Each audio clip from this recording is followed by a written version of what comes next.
have you gone to the Galleria lately and seen this place called The Void? Yeah. Yeah, so that's like a fully immersive VR experience. Really cool for like $30.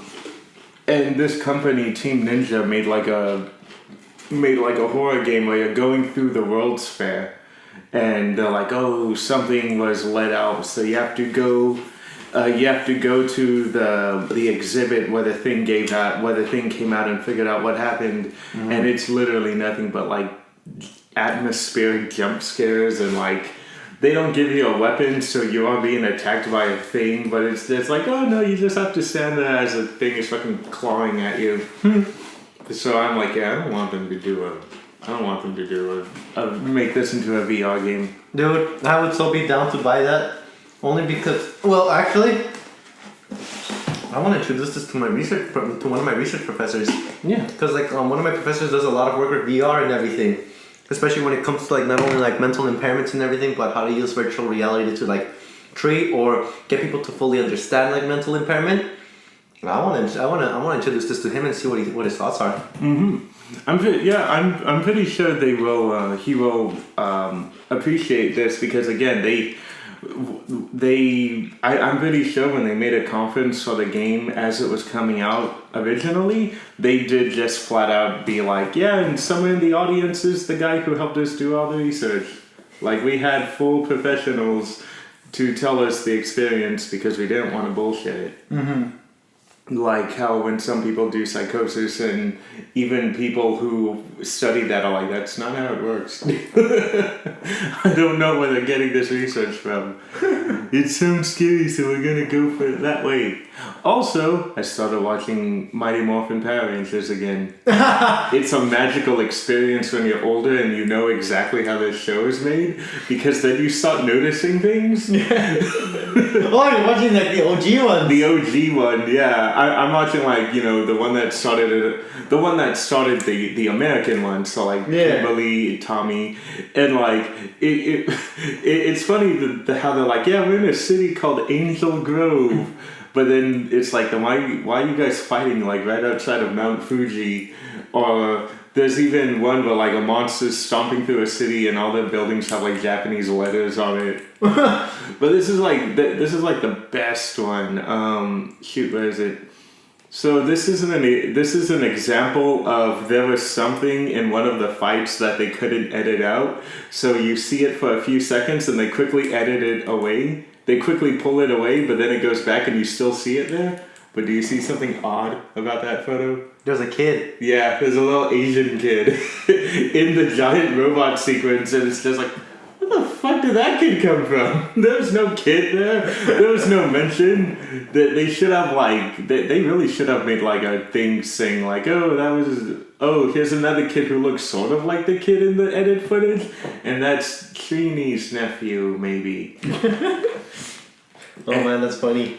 Yeah, and then when they want to explain like, oh, we used this monster before, that's when you see like the edited scene, the scenes of the monsters interacting with the original Japanese cast. Because you're like, wait, that's definitely an Asian girl. Oh, okay, I see what they're doing here. But yeah, it's a magical show that like, the guy who played Tommy, he really did turn that show to a new leaf, because that show was just like laughably bad, but for some reason when Tommy and the Green Ranger step in, it's like, wow, this show actually got a lot better.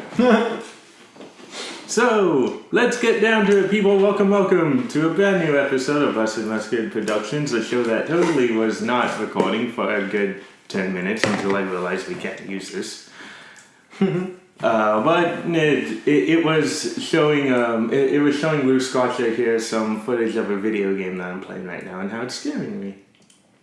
I don't get scared easily. I don't know if I should be concerned or not. That's true. What is a thing? What is a movie that like scares you? Not much, actually. Shit, you're one of those people. I've been desensitized already because my sister and my cousin, like, they're like horror enthusiasts. So as a little kid, they would always take me to these horror movies and everything, and I always like shit my pants scared.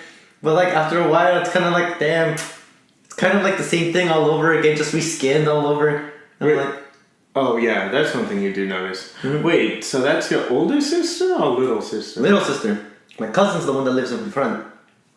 Wait, so you have one sister? Yeah. Oh, okay, so it's your older cousin and then your little sister who are dragging you to these. Mm-hmm. Okay, that makes sense, because I'm like, your little sister's dragging you along. That sounds kind of weird. I mean, I've done that with my brother. My brother Roy had to go with me to see the Yu-Gi-Oh movie and came out saying we never saw that, okay? And I'm like, I like that movie. I was little and dumb, but no, the movie's not that bad. Especially when you watch the Japanese one and you realize, oh, there was darker stuff going on in here that the American had to cut out. Mm-hmm. But oh, okay, yeah, that's what I noticed with like horror movies today. It's like, okay, the same shit over and over again. That's why it's so refreshing when you get things like Us or Get Out, where they're doing something that you've seen before, but the premise is so weird or so like original that you're like, oh, okay, I totally never thought of something like that being scary. Actually, not thinking about it, I think the only thing that really does scare me now is like not jump scares anymore, or like actually seeing the creatures or anything, but I think just the ambient noises. Oh yeah. Because you know like how sometimes like whenever like a scene builds up, like you always get this ambient noise of like something like humming in the background, or like you just hear like that violin screeching and stuff like that. That's the only thing that ever does send a chill down my spine. Oh yeah, then it would kind of get you because it was a mixture of like ambient noises that would eventually pay off in a jump scare, but like the build up is so freaking unnerving. Mm-hmm. But it's funny because like the thing that scared me for the longest time, and even now, like I haven't watched all of the movies. I'm gonna try before the new one comes out, or the remake comes out. I shouldn't call it the new one. But the Child's Play series, man, Chucky used to scare the fuck out of me. Mm-hmm. And that's kind of my dad's fault, because like I saw Child's Play 2 and Bride, no problem. Then my dad kind of pushed the idea that he's scary, and I was 5. So yeah, he conditioned you to be scared. Exactly, and he acts like he doesn't think about that. He's like, how come you can watch like these freaky ass Japanese movies, but you can't watch Chucky? And I'm like, because he never chased me around the house with these freaking movies. like I told him, I'm like, let's not forget, I'm not scared of him because he scared me from the get-go. I was scared of him because you told me I should be. You showed me 2 of his movies and I saw them, no problem. But yeah, that's how it works. Yep. And then the new movie is coming out with Mark Hamill voicing him. So that's actually kind of interesting. But I've seen 1, 2, a little bit of 3, and the newest one that came out like 2 years ago. Crap, I can't even remember which ones I watched.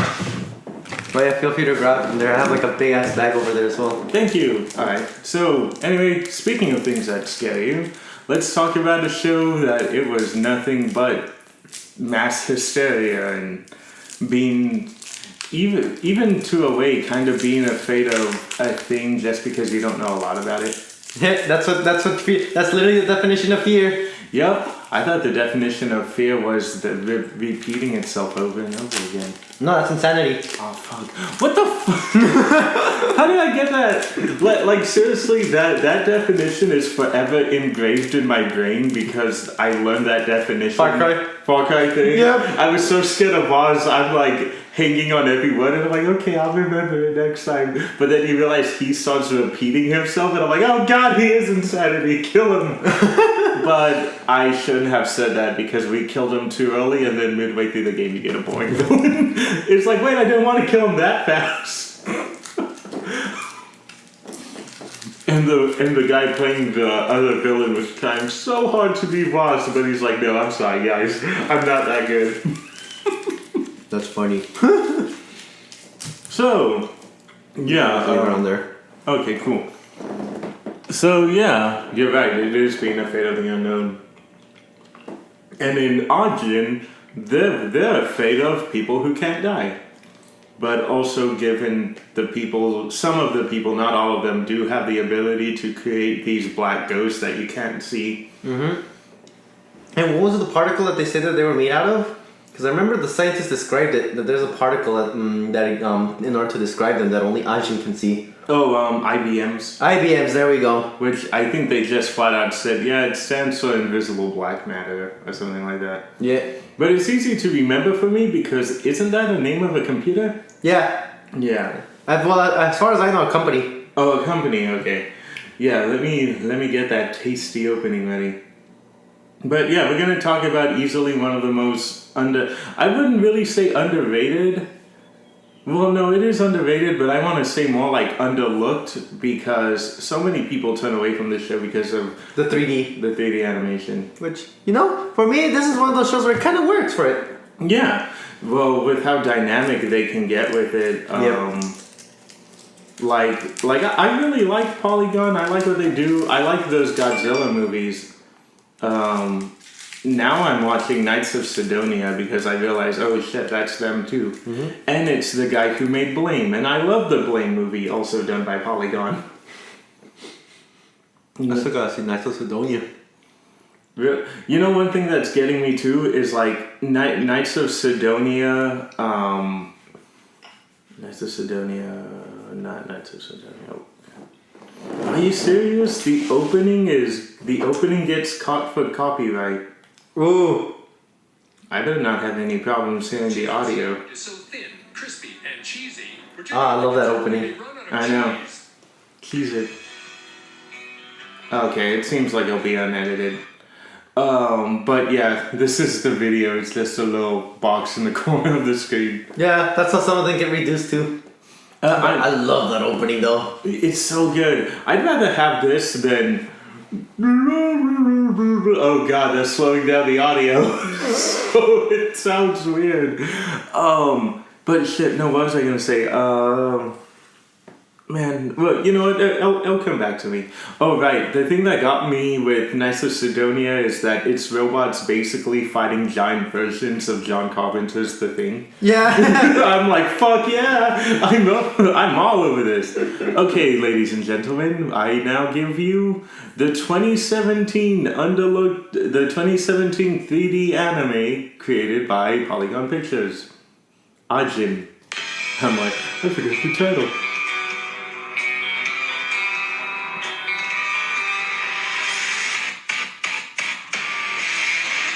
Yeah, at least they're trying to work with it. Yep. And you know what? The models still look pretty good though. The 3D models still look pretty good. They do. And they emote. I mean, look at Berserk. But these guys emote. Hey, it's in Spanish. Oh, okay. I'm like, hey, the song better not be dubbed in Spanish.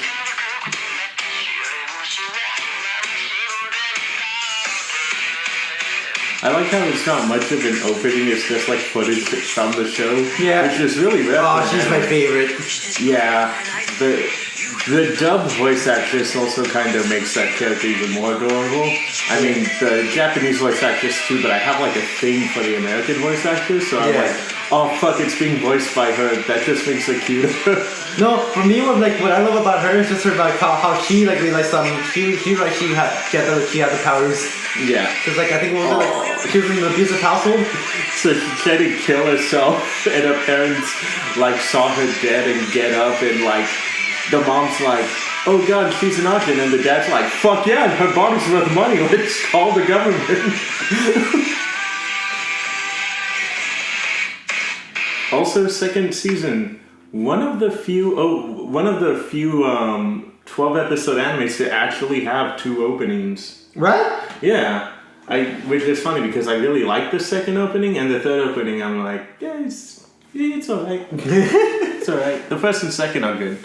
And I remember you really liked the show because I remember for 1 year you dressed as Mr. Sato for AX. Yeah, and last year wasn't when I dressed up as Sato, right? No. Last year we were just a ragtag group. I was the only one who was dressed as a maid. Yeah. And then we were with you guys for like 10 minutes until we lost you in the sea of people. Yeah. And we're like, there he is. Oh fuck! It's just some other girl as a maid. Like it was a person in a maid costume, but it was like an actual girl. But freaking girl had like hair exactly like yours, so that's how we thought it was you. I'm like, God damn it, it's just some girl. And I'm like, we're never gonna find them in these people. And I completely forgot where you said you were going to, because we were going somewhere. And when we lost you, I'm like, fuck, I forgot where you said he was going. Oh, I remember, because I was with Josh the whole time. Yeah, you were with Josh, and he was a Kaneki in the waiter uniform. Yeah. But what was I saying? Yeah, no, I loved this show, and of course I loved it for Mr. Sato, who is not a Japanese man, contrary to his design. Yep. The character is not Japanese, and I find that incredibly interesting. It's like, the funny thing about him is like, the thing with me, I love characters who have like those weasel eyes. Yeah. Only because whenever you get a character with that design, it's like, oh, it's gonna be a sly character. Like, he's gonna be like interesting with how he comes up with things. Yeah, and he is one of those characters, but he's also fucking crazy. Yeah. Dude, his solutions to every problem is crazy. Yeah. Like when they assault the building, we'll get to that soon, what we mean. Anyone could place explosives in the building we're going to destroy, but we just go up a level a little bit higher, both literally and figuratively. but also like, I mean, we'll dive into his character in more detail in a bit, because literally the last Ajin review we did was all Mr. Sato, which is why I wanted to redo this. Because we barely talked about the actual show. Yep, because like now like thinking about it back again, every time we try to go with a lot of things and everything, like we would start off with K and everything, but then like we just kind of gloss over it and then be like, but Mr. Sato on the other hand. Yeah, that's what happened with me and Oscar. We're like, yeah, and then we have K, we have Kai, we have his sister who isn't that big of a character, because we did it before season 2 came out. Mm-hmm. So like, and she's not much of a character, but I love her dub actress. But like Mr. Sato, and then it just like it was the Mr. Sato show for like the rest of the podcast. Yeah. So yeah, we gotta give other people love. I mean, we didn't talk about Lewis's favorite. Well, me and Lewis's favorite character. Given there's not a lot of waifu material in this show. There's only like 1, 2 if you want to count the sister, but she's mainly like hospital bound, so that's kind of awkward. Dude. When I think of the sister and everything, I'm like, nah. When I see anybody like in the hospital bed like that, especially if it's a girl, it just brings me back to Angel Beats. Well, with me, The Wind Rises, the Miyazaki movie. Yeah! But his wife was just... The whole thing is that his wife is dying of an illness, and they even have sex like a few weeks before she dies. Like they had sex after they got married, and then she died like a couple of weeks after that. Damn. Dark movie. A lot of people forget. They're like, oh, it's a fantasy. No, it's a biography. He uses... Just like that manga that we're supposed to review one day. We will. I just realized next week, because, seriously, do you want to do Durara for me? Durara? Yeah. Okay. So, like, for May, that will take up the entire 4 weeks. So, for the last week, next pick is yours. Mm-hmm. Fuck, why did I think this was your... Oh, it's because we didn't do a show last week. Yeah. So I thought it was your pick. There we go, that's what was wrong with me. So, you sure it's not the voices in your head? No. Why is he ignoring us? Stop it! Okay, so yes, Ajin is if I'm right, it's like a 2010 manga? Yeah, because I remember... Again, time for Danny to feel old. One of those manga that I picked up in high school. God damn it. And I was in college. You say... Wait, were you a freshman? No, I didn't pick it up when it first came out. I picked it up like in sophomore year, which was like 2013. Oh yeah. Yeah, that was like my second semester in college, yeah. So there I am feeling old again. But because sophomore is 10th grade, right? Yeah. Yeah, junior. Okay, right. But yeah, so yeah, it's one of those ones that you picked up because Wait, that means it came out like in 2011 here? Or you read it online? I read it online. Read it online. Okay, so yeah, it was like 2010. And then the manga made its debut in the fall of 2012 and had a pretty speed. Like, this was when Vertical, I think, was first starting off. So Yeah. Vertical was like, okay, we don't care if we're going to catch up. We just got to shove everything that's open so we can, like, build up our library. Oh no, yeah. And then for me, this is gonna be a lot of the things. The reason why I read a lot of online in high school as well, not only because it was like easily accessible for me and everything like that as well, but mainly because like one of the things that I really loved at high school when I read online is the Tsukomis. What's Tsukomis? So in Japan, like this is a thing that I had like took me a while to understand. But Tsukomis are kind of like a punchline, or kind of like like a mini comment you make when you see a panel and everything. Right. Kind of like a little mini meme. But except it's more word-based, if anything. So when you go to stuff like... I could be wrong, but like Pop Team Epic? Yeah, pretty much. Fancy panels? Oh, okay. Like, like whenever like you see a panel and then like somebody makes a comment on it? Yeah. Well, when I was watching it, I forgot what the name of the website was. Was it Manga Fox or... Shit, I can't remember anymore. I think it's Manga Fox because like I don't think any of the Kiss sites were up yet. No. So Manga Fox was like the big one everyone went to. Yeah. So one of the things that they would do is like what I would read is like I would read a page, then I would go on and say like click Tsukomis on click on Tsukomis. Yeah. And then I would just read what people were commenting on the panel and everything, and like you'd always see like the trolliest comments ever. Like for me, one of my favorite ones when I was reading Akame ga Kill, and you know how they showed that picture of the walled city? Yeah. Somebody actually like drew like a stick figure using like an O and like a bunch of like the hyphens and everything. And then like on the side somebody just put M Kyojin. And I'm like, it's like, oh my god, when the Titans attack that day. Oh god. That's what I loved about those days, is like as people would just make the funniest comments there. Man, dude, I loved Attack on Titan memes. I remember when like the Smurfs 2 was coming out. McDonald's had this giant inflatable Smurf that made it look like it was poking its head out of the building. Oh. So it was just a guy like taking a photo, staring directly up at the Smurf, holding a boken, and it's like Earth was not ready the day when the Smurfs attacked. Dude, those are funny years for memes. Yeah. I want to see. Okay, so start describing what the show is. Sorry. I'm gonna do some silent work. Okay. Damn, I should not have written that Kit Kat. But pretty much what Ajin was about. God damn, that was so hard to swallow. Well, wait, what were you eating? Kit Kat. Oh. But pretty much what the show was about. It's about this. I want an Ajin dub. Yeah, we're doing Dead Man Wonderland, people. Makes sense. Right. It's funny that they have that because I know, Funimation has like the first episode dubbed on YouTube, so you can watch that there. Yeah, I'm just probably gonna have to find it online. Oh man. But yeah, what was that? Oh yeah, the show. Yeah. But yeah, Ajin is pretty much like this this show that centers around not only K, but this group of people that are pretty much known as Ajin, or for like the lack of a better term, just a rough translation of demi-humans. So, what are Ajin, if you guys ask if anything? So Ajin are pretty much sort of like kind of a subspecies of human. Like they're under the human genus, the family and everything, meaning like they're related to each other. But the thing that separates the Ajin and the humans is that Ajin are actually people who are able to interact or pretty much interact with these things called IBMs, just invisible black matter, like you mentioned. Yeah. Which is something that scientists have pretty much discovered about.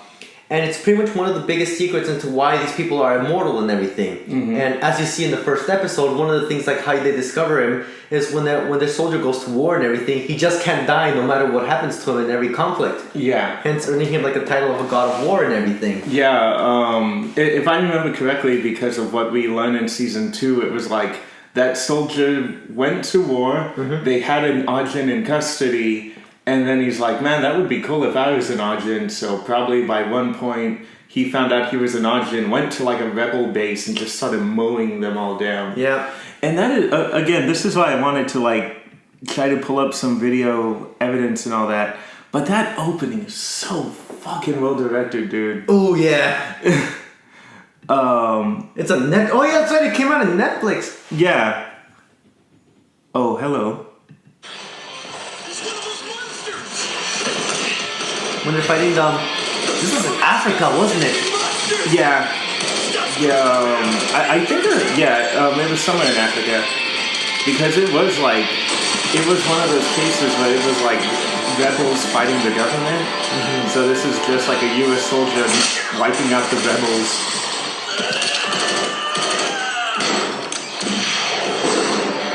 That was them blowing him up with an RPG. Kill him! I've got this!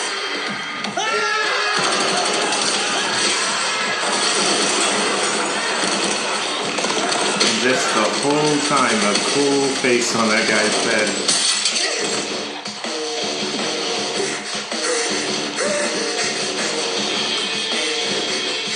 Hey, kid.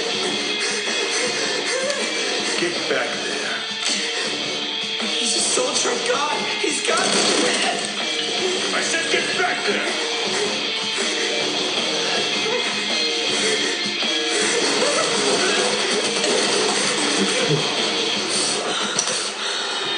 Soldier of God, that's what they call them. Yeah. Warriors of God. Not God of War, but soldiers of God. That would be funny. Yeah. Boy! Yeah, because that was not interesting thing. We don't see it. Maybe sometime. Maybe the manga already did go to it or not. I think the whole thing's in Japan, but they do say that ajins are worshipped as gods in India. Yeah. Yeah, so that was the plan. They're like, we're gonna go to India so you can be safe. But they discovered these fairly recent too. It was like late 90s or early 2000s, I think they said they discovered the first ajin. Yeah. And it was like the soldier of God, and then that's when they realized that a couple, like 48, it was like 48 that were And discovered. then 3 more in Japan, right? Or 2? Yeah, 3 were in Japan. Well, no, 2, sorry, there were 2. K was the third one. Yeah. And what happened was the reason we only know about one of the Japanese ajin is because America came and stole the first one. And then the second one was Tanaka, who... God, I feel so bad for that character. Talk about your sympathetic villains. That's like a character that they want you to think, oh, he's like a crazy serial killer. But no, he was just a guy who died and the media was like, get him, we will offer money if you find him for us. So it's pretty much just he just got chased around by... He was pretty much vilified by society, if anything. Yep. And that guy was actually... I actually like that guy. Yeah.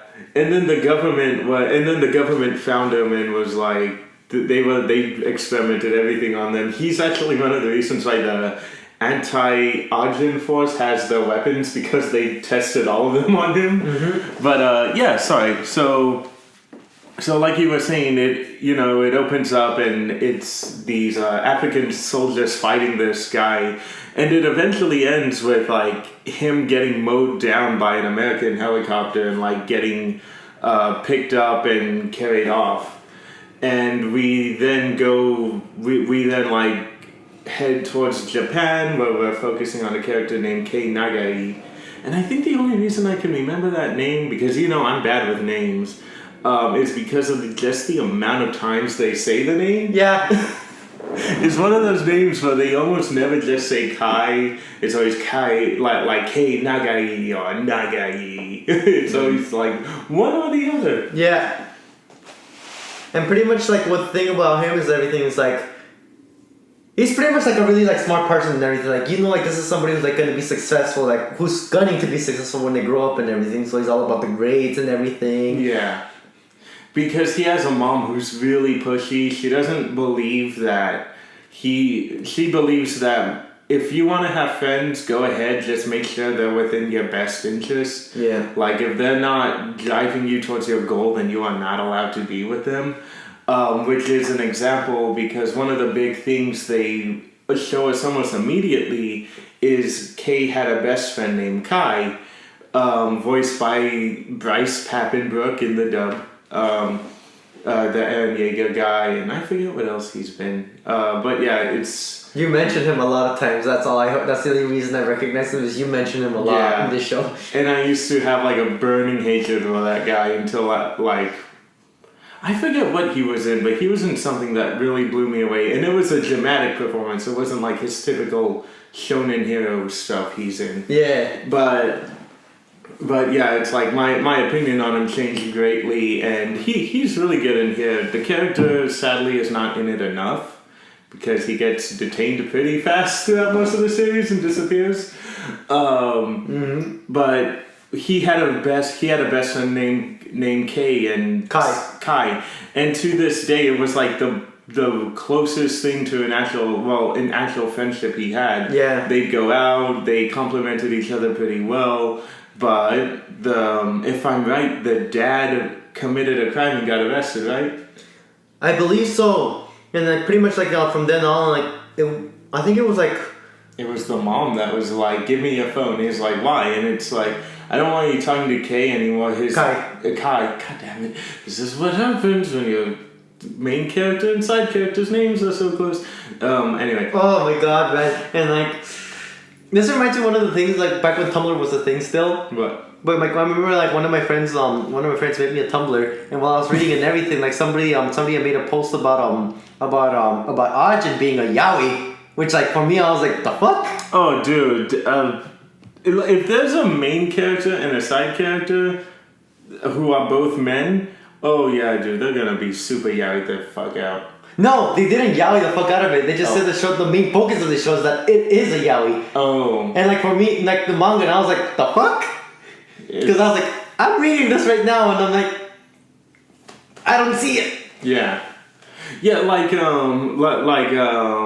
what ends up happening is they have a fractured friendship. They're not like friends right now. Yeah. And when they were presumably in grade school, like really little kids, Kai's dad committed a crime, and then the mom's like, I don't want you hanging out with him because his dad committed a crime and he might do the same thing. And Kai, because of the cold bitterness of his mom, Kay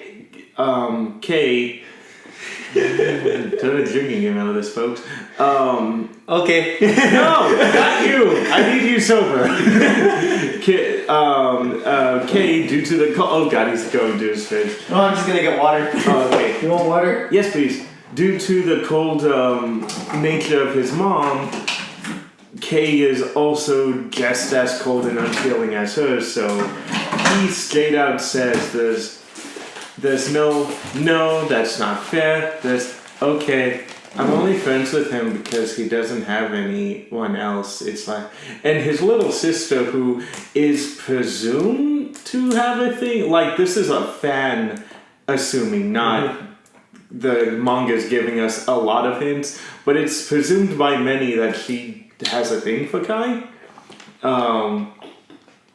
She witnesses that. The next day, Kai is waiting for Kay to show up so they can go and catch beetles, and his little sister shows up and says, "Oh yeah, my brother's not coming," and he's like, "Yeah, I know, I heard the phone," because apparently the mom called him and said, "Yeah, my son's not gonna, I don't want your son with my son anymore," and Kay is just surrounding himself with friends who are somewhat good students. I mean, he's doing the homework for him, and they're like, "Oh, he's a loser," and he's like, "Yeah, I don't know who he is. That guy's a freak." Blah blah blah. So we find out that his little sister is also diagnosed with some illness. Do they say what it is? I don't think. I don't remember. I think they did say it, but I just don't remember it. I'll look it up right now just to see what's up. Yeah. But yeah. Because I was thinking it was like the Yolai and April sickness, but she's able to move around pretty well. Yeah, she just needs to be bedridden if anything, just for recovery and stuff. But let me read it up actually. Yeah, and that's one of the things that you kind of get, that the brother isn't completely cold. It's the little sister's treatment is a lot of money, and he knows there's going to be the day where the mom isn't going to be able to hold everything together because the dad's not in the picture. Actually, I think the dad's dead. So he's like, I'm going to become a doctor, and I'm going to either pay for my sister or I'm going to find a way to cure my sister or something like that. And Kaito! Wait, is that his name? Yeah, Kaito. Okay. There you go. That should make it easier for you. Okay. I'm so... Yeah. The only thing you brought up is now I'm going to start saying Kato. No, that should help out. Kaito and Kai. Yeah. So he ended up so basically skipping on a little bit ahead. Kay visits his little sister. The little sister's very cold. It is like, are you talking to Kai at all? And he doesn't know how to answer her at all. Oh, okay, it doesn't say it, but it is a terminal illness. Oh, okay, so it's anime terminal illness where you're bedridden.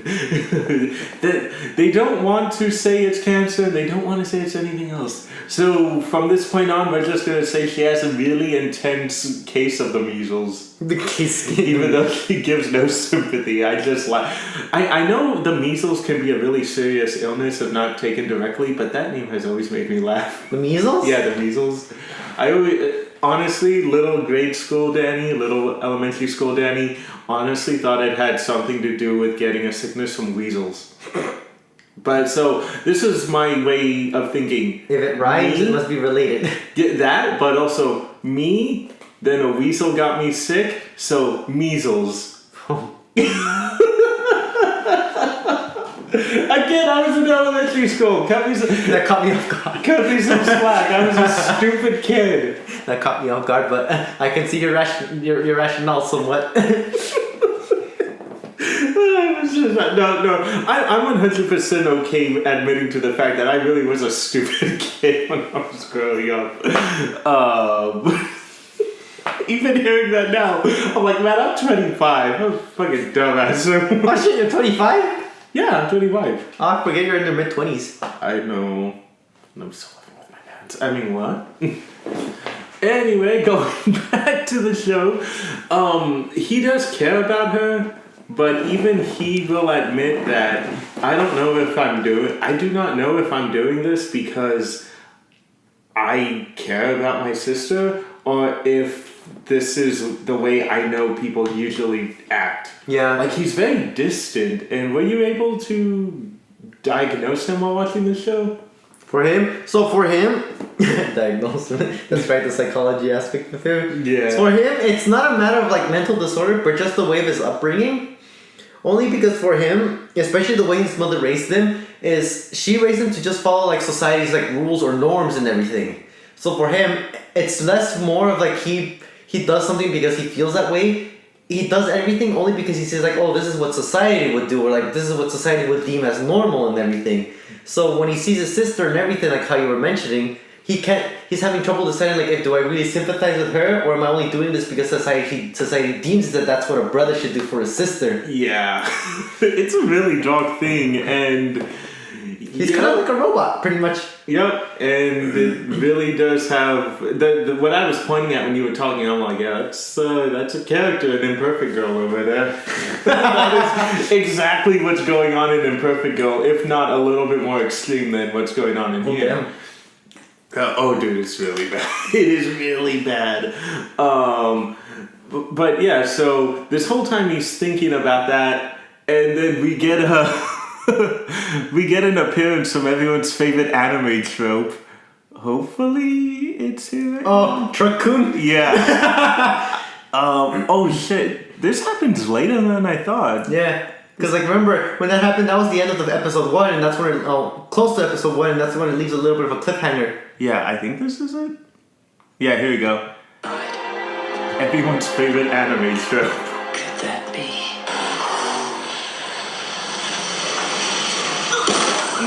Ooh, that sounds horrible. Ooh, damn, I forgot how horrible they made that impact sound. I've seen this so much of times and that always catches. You even see like a torn off arm.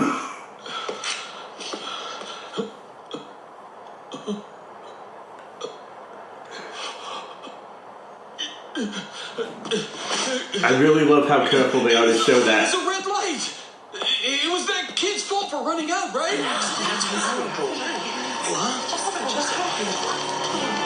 God damn it, show. Stop being so well directed. Oh, and I love this background music.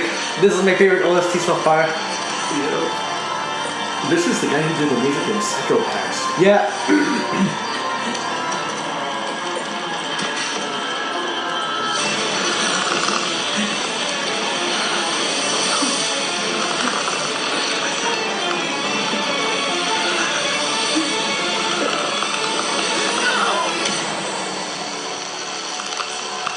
This show needs to stop being so well directed. I just wanted to show like the car hitting him, and then like you just get absorbed and everything. yeah, it's like, oh fuck, this is the scene though when he gets up and they play that badass soundtrack. Again, like really, I should look up the director, but yeah, like kudos to the team and the director for really putting in a lot of effort into the show. But yeah, he gets hit by a truck and then gets right back up. And the thing is too, I know I saw it in the anime, but in the manga, the detail of the crash is a lot more grisly. Like you see an arm severed. Yeah, like, he loses his arm and then pretty much he's just like nothing but mush down there. Mm-hmm. And one thing that pretty much like that's displaying over here as well that I love about the reason that they use like the 3D and everything of it is pretty much being able to use like that first person point of view and everything to see kind of like what Kay sees as anything. Because like when he's getting up, like he's seeing himself reanimating, like you can kind of see why he's freaking out. Because all his life, Kay is this person like who always wants to be in the norm. He's not comfortable like going like being an outlier, like being like like something that society puts a spotlight on, if anything. Yeah, no spontaneity for this guy, which is one of the things that was good with Kay is Kay was the one who always taught him how to be spontaneous. But Kay Kaito. Hi, Kaito. Kaito was the one who told him, who taught him spontaneity. Oh god, no. Fine, I'll do it too. Hydrate yourself every time Danny gets the names wrong. Yep, just make sure you survive long enough. But yeah, just get the name right because I don't want to die of water poisoning. Yeah. I don't want something that's supposed to be healthy to turn out healthy anymore. You mean I don't mean this as a joke. I'm just saying this as an example, people. Like the girl who tried to win the Nintendo Wii. What do you mean? Remember there was that water. Oh, I put that thing on backwards. No wonder something felt kind of off. Just thank God this thing was on the entire time. Because you know how sometimes it's like muted. Yeah. So thank God for that. But so back when the Nintendo Wii came out, this radio station was like, "We're gonna make you drink a gallon of water, and you gotta hold your pee for an hour." Jesus Christ. And a bunch of people and doctors are calling saying, that's an awful idea, do not do that. And they're like, oh, we're fine. We have medical professionals watching her. Yeah, the girl died and there was no medical professionals there. No, yeah. Because like the one... Side note off of the ajin, just to talk a little bit about the medicalness of this. Yeah. We'll get right back. I'll make this really quick. No. Sidebar. Watch the junk food cinema, people. I got that from that.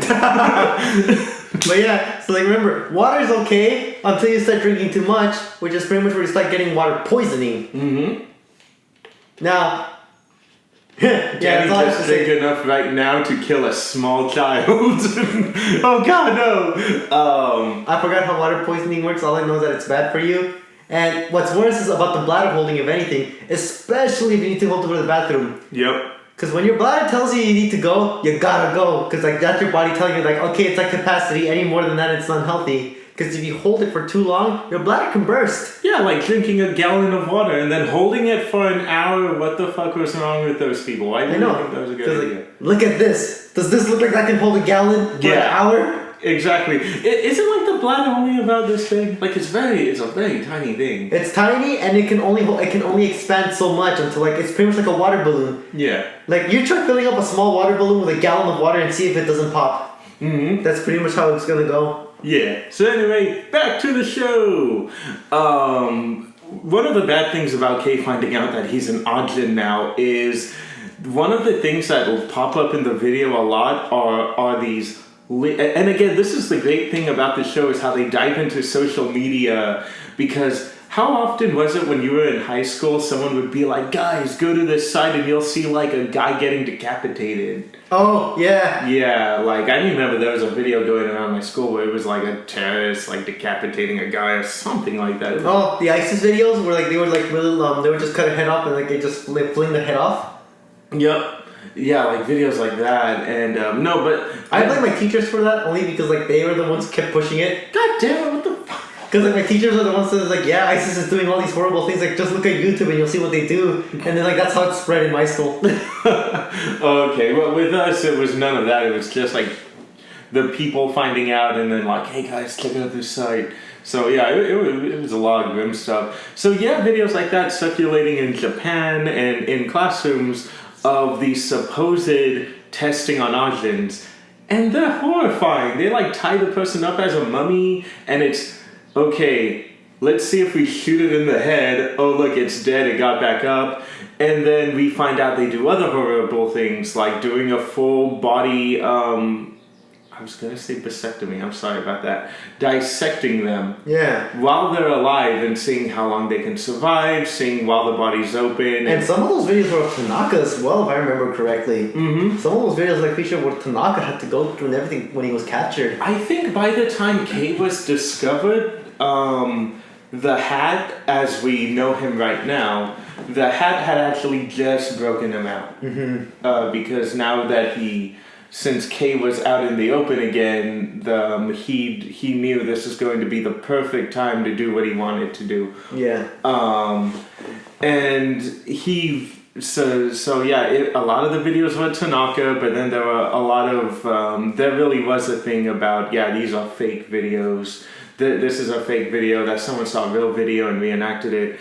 And that was one of the cool things they explain about ajin. When you guys watch the show, you're going to notice every time a person dies, you see these black particles like start coming out of them and start closing up bits of the body. And the thing that's peculiar about them, it only does so when the ajin dies and everything. So if it gets injured and everything, it won't heal of anything. Yeah. So it's kind of like a reset button rather than like rapid healing. Yeah, it's like... Actually, I wanted to see how long we were going to go before we brought this up.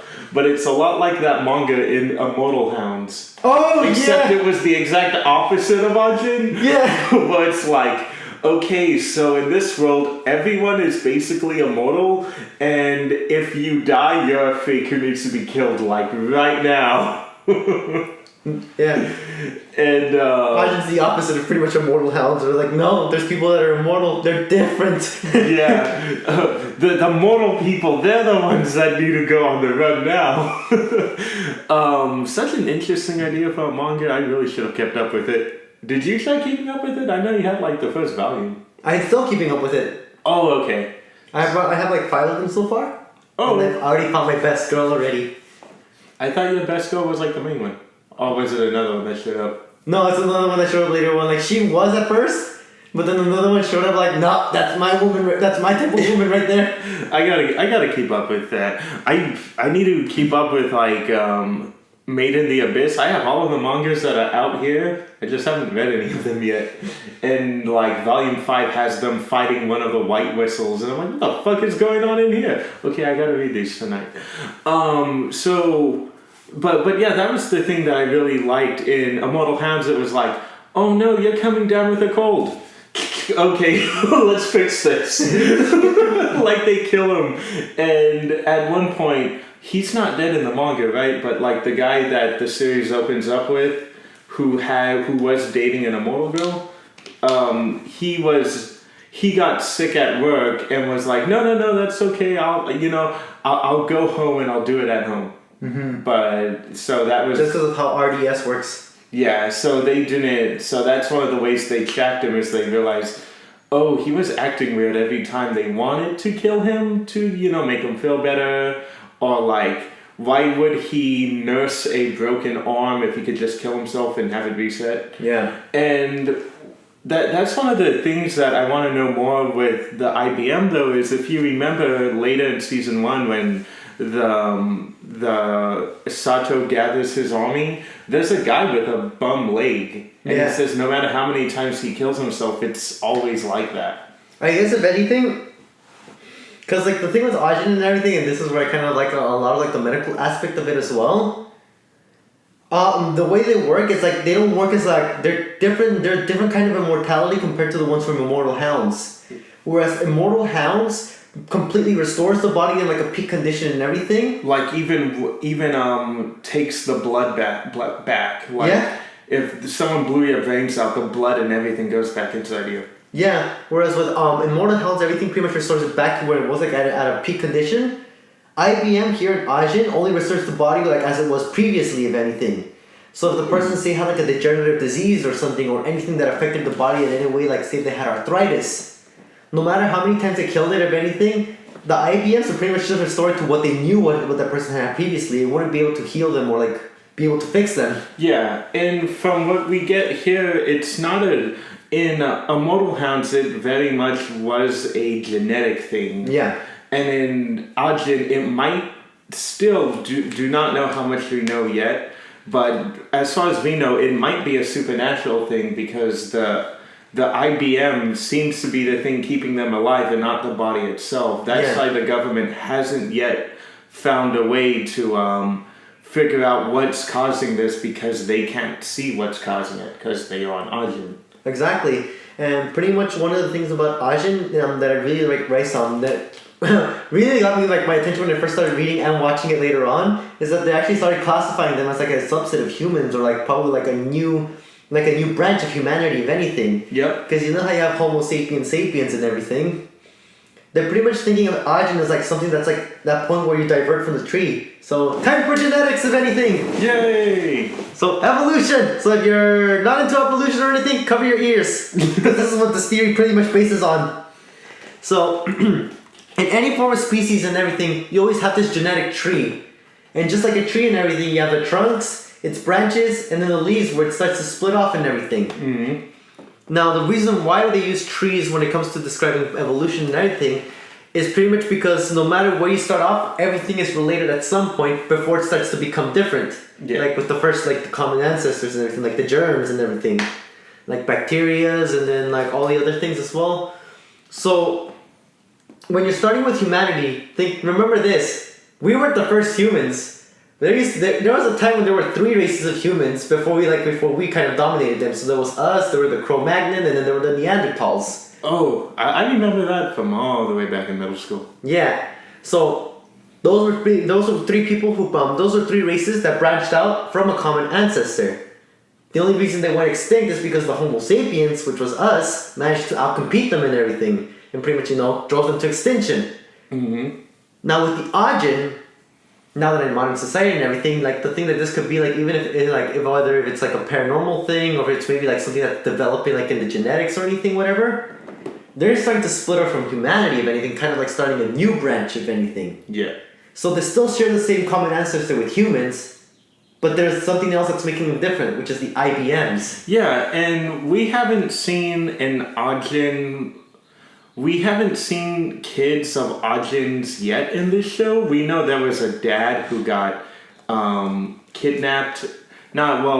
He went to Sato willingly, but since he didn't want to play ball, he got imprisoned by Sato. Yeah. And we knew he had a daughter, but there was no mention whether she was an Ajin or not like him. So, regular humans can give birth to these things. They can fall in love and have perfectly normal children too. It really does kind of come out to this is all random selection right here. Yeah. Like maybe eventually we'll get to the point where 2 Ajins can make another Ajin, but by now it's so early on in evolution. Kind of like that episode of Parasite when a chick tried to experiment to see if like the child she was gonna have is gonna be a parasite or a regular human. Mm-hmm.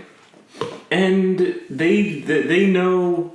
I think the baby was human. Yeah. But they do know it is possible for the parasite to merge completely with Shinichi. Yeah. Even to the point where like he picked up a lot of parasite personality traits to the point where it actually saved his life from not being killed. Yeah. But yeah, it's a very interesting concept. Again, this is why you need to read and watch the anime, and this is why I hope Polygon, after they're done doing what they're doing right now, because they were busy with the Godzilla movies for like the last 2 years. Oh yeah. I really hope they kind of get back to doing an Ajin season 3, because they said they already said there's going to be another Blame movie. I know it's pronounced Blom for some reason. There's going to be another Blame movie. There's going to be a 3rd season of Sidonia. They're going to do a Transformers TV show. Not a TV show, but like an online series with Rooster Teeth. Like they're busy, but again, I don't want this to become a dead anime like so many other anime before. But I am really, really interested with how things are going. But now that we talked about kind of the rough and gritty stuff, the rough and civilian stuff, let's get down to how the Japanese government is handling all of this. And they're fairly competent, yes. But I almost feel like the guy definitely did have some opinions about the Japanese government that he's not a fan of them. Yeah. Because he's very, like, if you're not Tatsuki, it's Tatsuki, right? Yeah, Tatsuki. Tatsuki and Izumi, I forget what her last name is. But I love her. You are a sniveling, manipulative, conniving son of a bitch. Like one of the things is, so what we have going on right Tosaki. now. Tosaki, there we go, Tatsuki.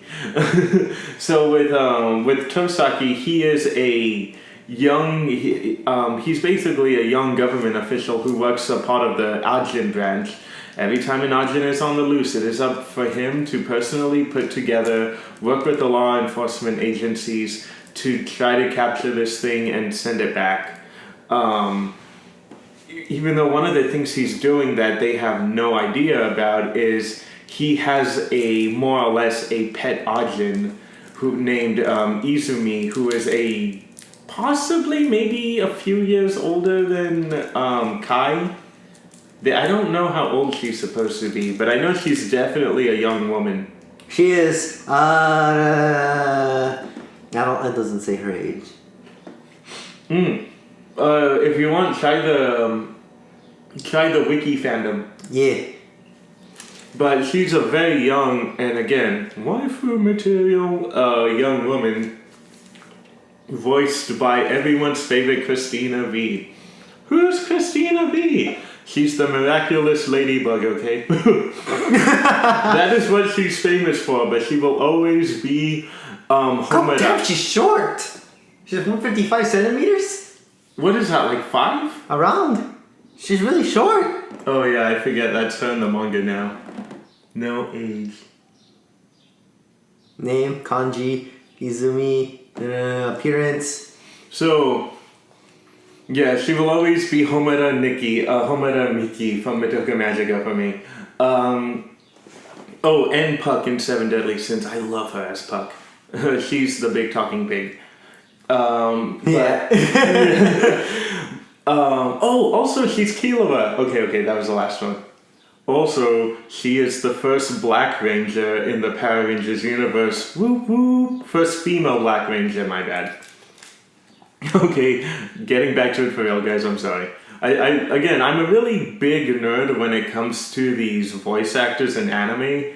They're easily one of the most overlooked people in media right now. So I get really excited when I see one doing something a little bit more higher profile. Like, I love, ever since Nier Automata, Kira Buckland has been getting a lot of work, and she got her dream by being in a JoJo episode. But you guys can check that out for yourselves.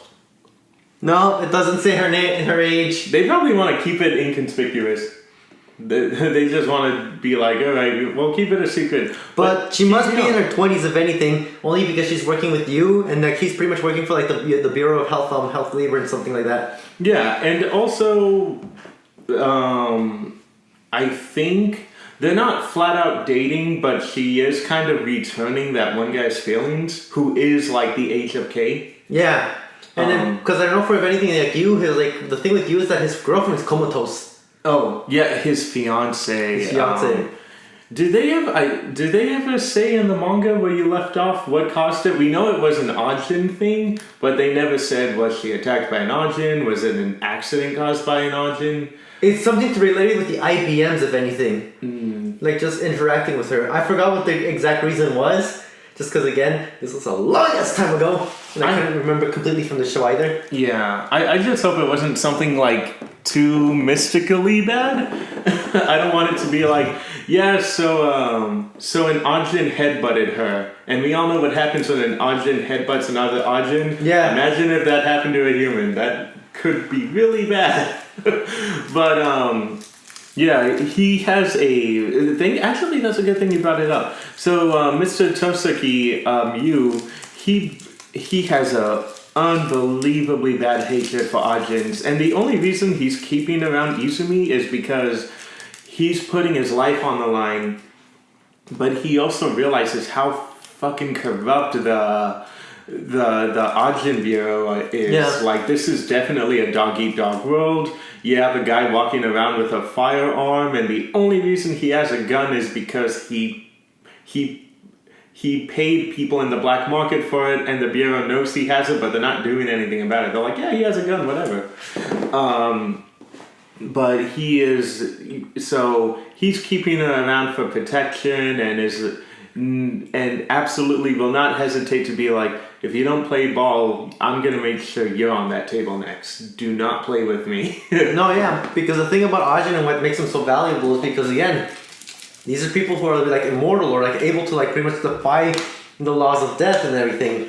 So whenever governments get the chance to like pretty much search for that immortality of anything, they'll jump on the gun and pretty much and like use whatever they can and everything to get away with the research they'll conduct with it. Yeah. Just because like, what was that name of that one scientist who like established the existence of the IBMs? Oh fuck! You remember that guy, the guy with who worked for the Health Bureau as well? Yeah, he was a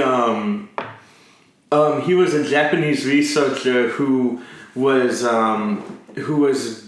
okay. So basically, what he was doing, he was the one who discovered the IBMs. Yeah. He like all they knew about Ajin is they have a supersonic screech and they can't die. We need to find out biologically what's causing this, and he's like, no, there's like this invisible ghost with them, and that's what's causing all of this. So they left him out of Japan, but the Americans were very interested in what he had to say. Mm-hmm. So the Americans kept him around. Yeah. And he's pretty much able to like, I think he developed a method of detecting the IBMs with instruments, if anything, mm-hmm. which is how he proved that that exists as well, because he's the one who pretty much like, when you watch the show, he's the one who pretty much explains how the Ajins are able to like use their abilities, if anything. Oh, also even going as far as like nitrogen does affect them, so you can spray those things with nitrogen and see them momentarily. Oh yeah, that's right. Mm-hmm. Yeah, this is all this is all like season 2 stuff. It's so good that we did season 2 because I actually forgot a lot of things in that season, including the dubbed version of Izumi and Toseki. Yeah. If you get what I mean. Yeah. Someone told me that it was like a post around the time the second season came out. They're like, "Oh look, it's the dubbed version of Toseki and Izumi," and I'm like, what? And then when I saw the anime, I'm like, oh, I get it. I get it. But, so, basically... Oh, sorry, I was looking up the name. But what were you saying about that scientist? But yeah, and the thing about him is like, he was pretty much like the only, like, for the longest time, he was pretty much like one of the few people who's actually making, like, headway to explain, like, the secrets behind Ajin and everything. Because just like anything else, like, especially when you discover particle and everything... There's always got to be a little bit of science behind it and everything. So not only was he able to detect it and everything as well, but kind of explain like how this like pretty much this invisible black matter was it again? IBM, invisible black matter. So yeah, it's like pretty much how these IBMs interact with Ajin and like how they're able to like reanimate them or pretty much interact with the physical world. Like even though you can't see it or anything. It's still able to interact with interact with other beings. So it's Ikura Ogura. Ikuya Ogura. Ikuya. Yeah, the cigarette. Yeah. Jesus Christ. Okay. I got things to say about that, but later. But yeah, what were you saying? But yeah, and pretty much again, when it came to like just how you mentioned or anything, like initially, like Japan, the Japanese government didn't pay no mind to like what he had to say, only because like they thought he was crazy. But when the Americans like gave him the opportunity to like experiment with Ajin and everything, like he was like I think he got to who was it that he interacted with the most? What in the American one? I don't know if they said he interacted with anyone specifically. I know he had bodyguards, but no, I mean like like which part of the government he interacted with when it came to the Americans. Oh fuck! I think it really was just like the American government. I forget. Yeah. But I know that's as far as maybe the anime did say it, but I just forgot. But I know I can't remember it as well. Yeah, all they said was it was the American government. They gave him like everything he needed, resources money, and everything. And of course he was probably experimenting on the Japanese ajin because they haven't really said whether there was an American ajin that they knew about. Mm-hmm. We know there is an American ajin, 2 of them actually. But we know that, we know that's a thing, and we know that's what they got him for. So when he came here during the whole K Nagari incident, one of the things that ended up happening was Tosaki knew information that the Japanese government needed.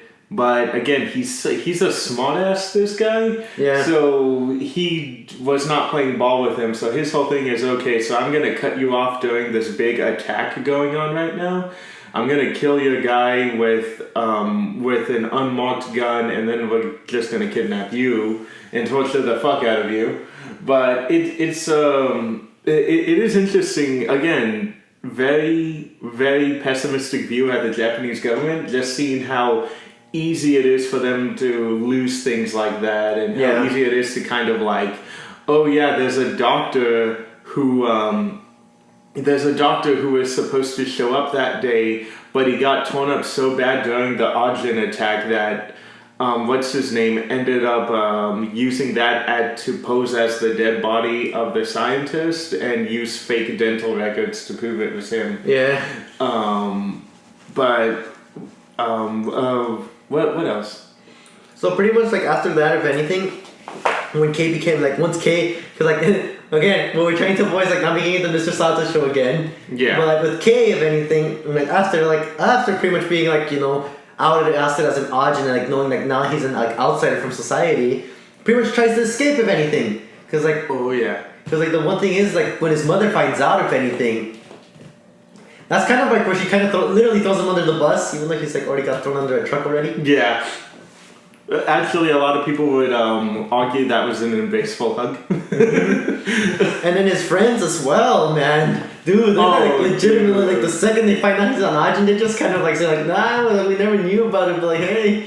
It's like, but hey, if we ever find you, like, there's my tuition right there. Yeah. They're like, how come we couldn't have died when it was just us? Then we could have turned him in. Like, how come we had to die in front of all these people? It's like, goddamn, dudes. And another fucked up thing is like, what do we do now? Like, Kay was the one doing all of our homework. Who are we gonna copy off now?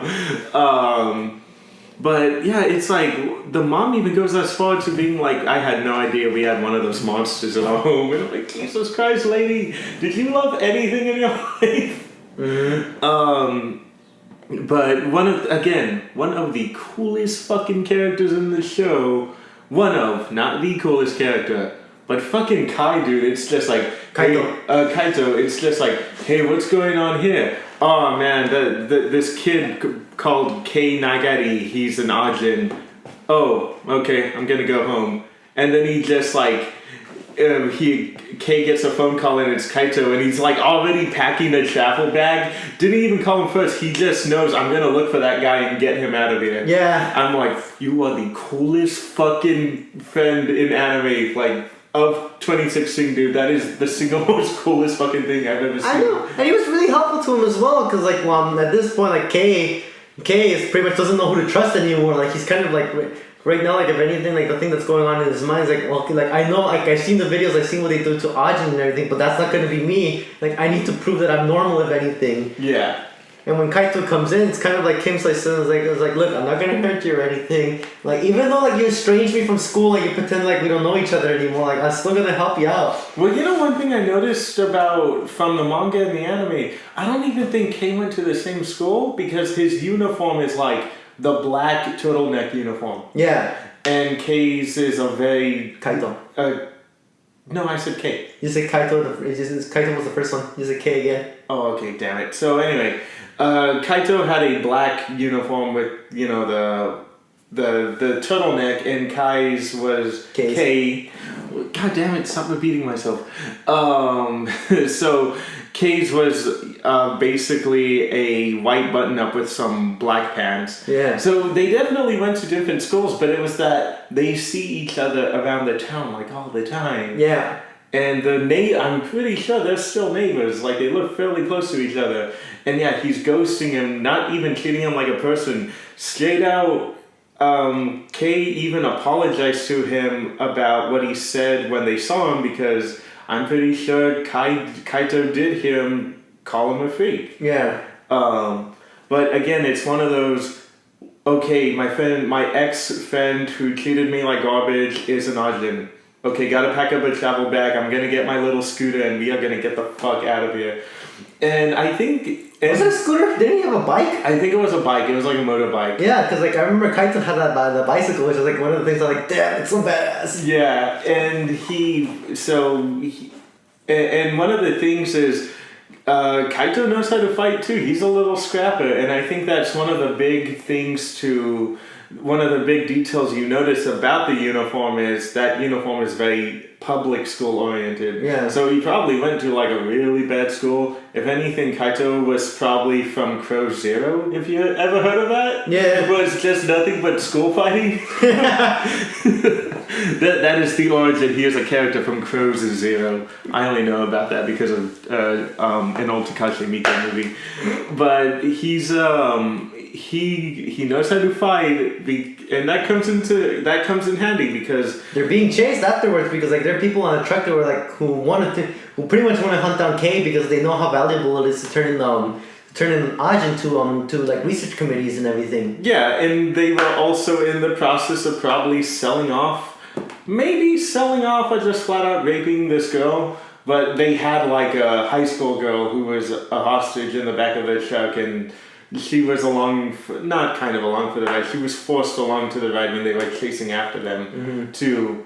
But no, what I was talking about was when Kay went to like the tree where they went to go catch the stag beetles at, they like drop kick a cop. Oh yeah. When the cop was coming after him and almost had Kay, you just see Kaito like come out of the trees and like drop kick him. But yeah, they have people coming after them, and you know that whole thing with the truck, which is like the biggest thing to happen to them in that episode. You then later in the next episode just have this dude. You don't see his face, just this dude in a black motorcycle and a helmet, like, go after them and literally throw them off the road. Yep. Like, it is absolutely insanity how just finding out that this one thing is in town and seeing this small Japanese city or town, wherever they were at, just get flipped over its head and the insanity that comes after that. Exactly. And then if anything, like what Ajin really goes to show a lot as well, and like kind of like you mentioned this earlier, especially with the social media, if anything, it's just like how society reacts whenever there's like something unknown or just something that people like don't know too much about, how they react to it whenever that's presented to them again as well. Kind of like what we talked about with horror movies, where like we don't fear like the actual thing, but just like not knowing about it is kind of what scares us the most. Yeah. Because once you actually like see it, like once you like figure out what it is and everything, it's less like it's not as intimidating anymore just because you know what it is. Yeah, and that was probably one of the big hiccups with us, is them explaining what the clones were. It would have just been scary if it was a Lovecraftian or Junji Ito, it's just happening thing. Yeah. Like, Junji Ito doesn't explain why there are giant balloons of people's heads hanging people in a noose. Have you read that? Have you seen that story? I don't think I have. Oh, dude, it's I'll look for it. I think it's just called Balloons, but it's literally like, imagine your head floating in the air like a balloon, but your string on the end of your string is a noose. Oh. And your head looks for you, hangs you up, and just like flies around with your unconscious body waving around on it. Oh, damn. It's horrifying. And they talk like you too, which is another really creepy thing. But yeah, and I have a feeling, I could be wrong, but I really do have a feeling this is what maybe inspired the direction that Devilman Crybaby went into. Because Devilman Crybaby is very social media oriented. Oh, yeah. Like the big bleeding heart speech is literally in an internet chat room.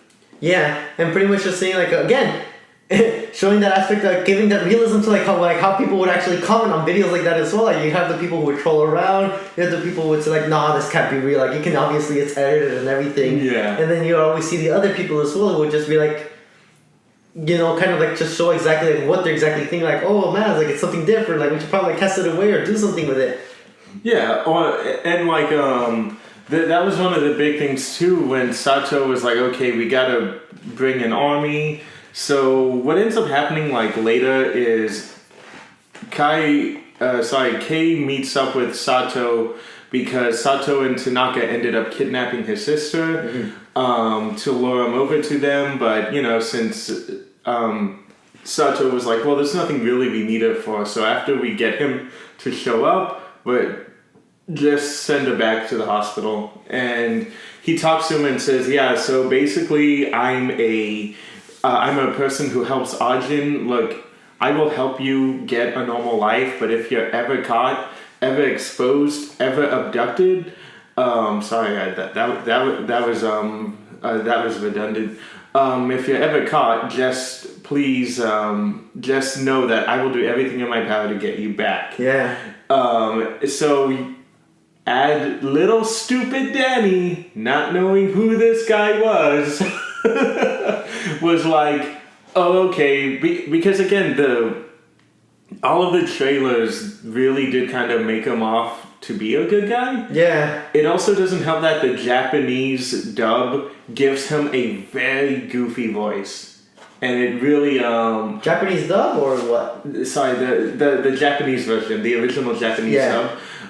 He has a much more like friendly old man voice. Oh yeah. And it really does throw you off, but I'm like, oh, okay, so this is just a cool dude who's gonna help Kei get his normal life, but the government's gonna catch him and then go after all three of them, and maybe the Tanaka guy's not going to be completely up there, maybe he's gonna turn on them at one point. No, what ends up happening is a dart gun hits Kei, and then he's like, oh great, you missed, and it's like, oh, and Tanaka's like, well, sorry, I'm not the best shot. And it's like, oh, well, you know, it put up a performance, so it made it more believable.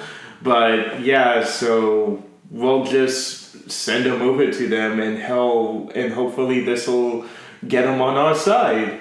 So this kindly old man basically sold him out to the Ajin, to the Ajin people, and Kei for the next episode is being horrifically tortured. In the laboratory setting where like pretty much wrapped him up like the other guy did as a mummy pretty much. Yeah, and he was there. This is all one episode, but they flat out say, yeah, they were doing this to you for 10 days straight. It was a long go around, and of course Sato. I don't think Tanaka was there. I think it was all Sato. It was pretty much Sato of anything. Yeah, Sato shows up. Starts killing people left and right. Again, a really interesting way of fighting due to the fact that you're immortal. It's like, oh shit, they hit me with tranquilizers, blast my head off, I get up, and now the tranquilizers aren't in my body anymore. Yeah. And like, you know, killing people. He goes to Kai, and Kai gets up and he's crying and just... Kai or Kei? Sorry, Kei. Oh, and I remember the reason why he did that. So...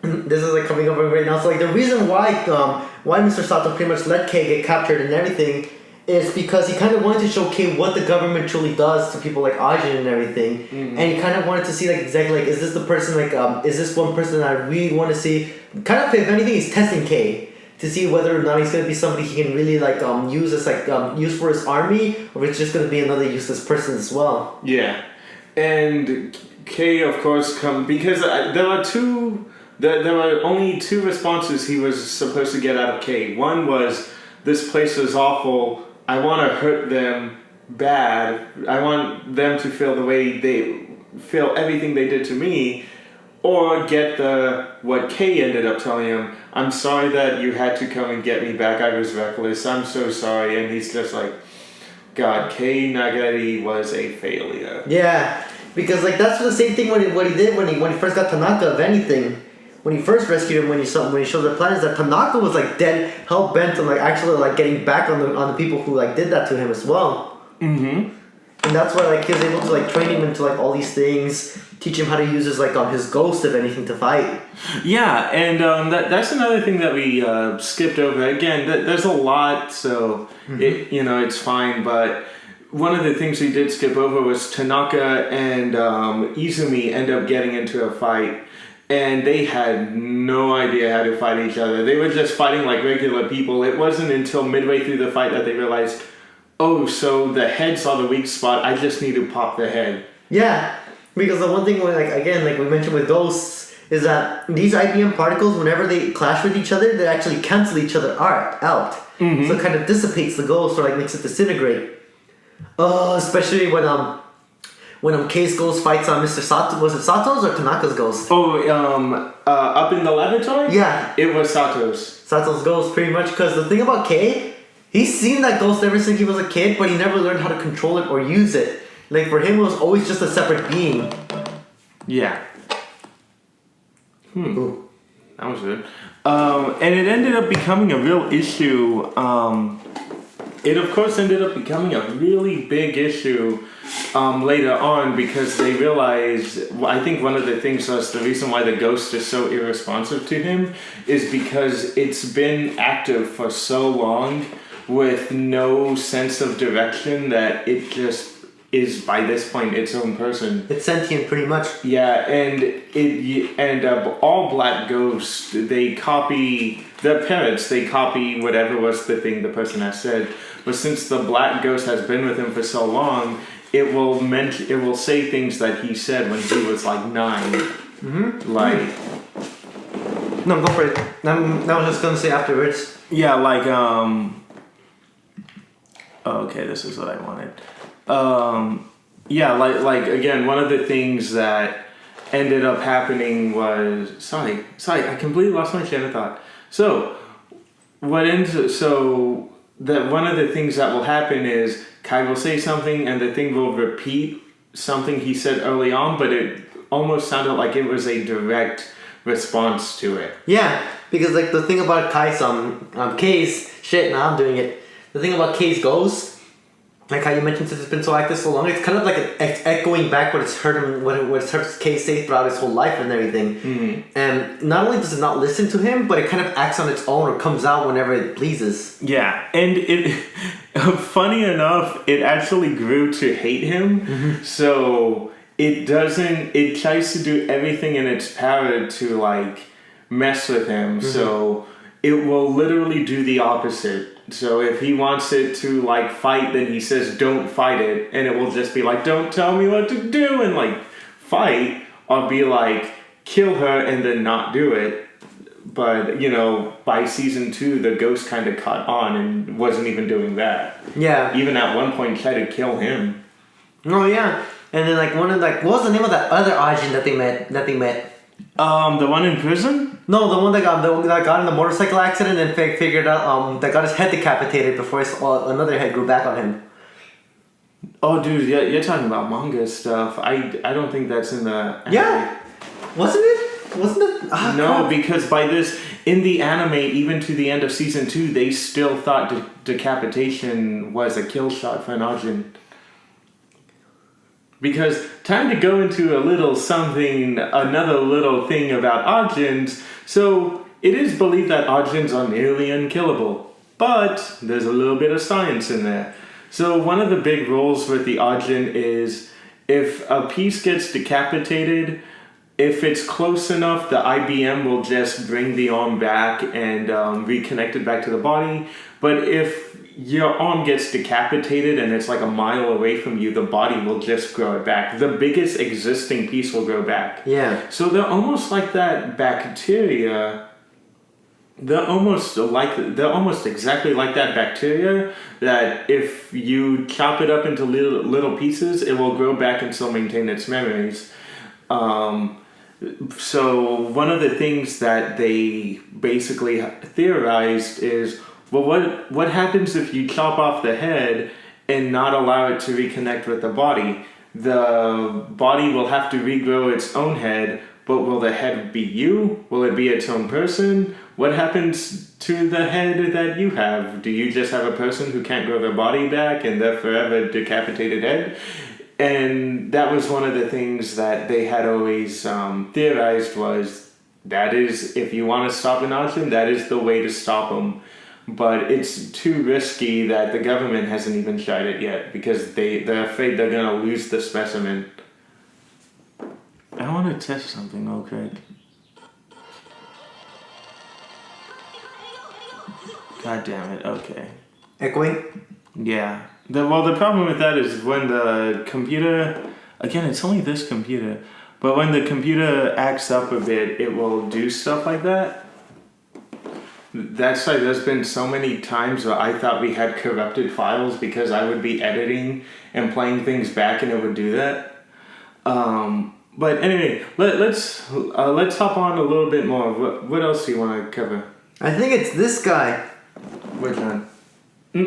He was a person who saw Sato's Evil. No, but there was one other guy. I remember this specifically from the manga, but I remember Yeah, no, because there was no... I remember, to the best of my knowledge, there's no character like that. That kid was a kid who witnessed, who went to Sato at the real hiding place and found out what he wanted to do, and he, due to the help of an adult ajin, escaped. Yeah. And went and found Kai because apparently some IBMs will actually give off an entire signal that only other IBMs can see. Yeah. So he saw... Oh yeah, the prison break. Yeah. Okay, now I remember, but there was one other one. This is gonna bother me until later. No. I was talking about that kid, how he found Kai at the village. You know, another thing this show took from Parasite, when Kai was living with that old lady and posing as her grandson. Yeah. That's where he found him. And remember what he did when he saw him? He tried to basically kill him and lock him up. Like, remember there was that flip over truck that he locked him in? Yeah. But yeah, that's who that character was. I don't know who this biker was that you're talking about. As far as I know, he was probably a character who maybe got cut out of the anime, perhaps. Because there's this one, because I remember in the manga, there's this one, when they first started out the manga, it didn't go directly to K, if anything. It was another character who pretty much got caught in a biking accident and then pretty much figured out he was an ajin. But the thing about him is that he cannot summon a ghost at all. Oh. So like for him like he cannot summon a ghost, and weirdly enough, when he died in the biking accident, he actually lost his head. Did he know about that? Yeah, because when he went back to the accident and found his helmet, the head was still in there, and which made him question was that really was the me who resurrected truly the me from there? Was the one that I'm looking right now the dead me? Oh fuck! You know what? Now that I think about it, I think I might have been that kid. Yeah, because I remember he's the one who can't summon a ghost at all, and he's the one who's like the complete opposite of K. Oh, okay. Yeah, so... It's him. It was that kid. It was just something they left out of the anime. In the anime, again, they don't say how he died. He just knows that he's an ajin. But yeah, that's what happened in the manga. And with him... What was the point I was going to make?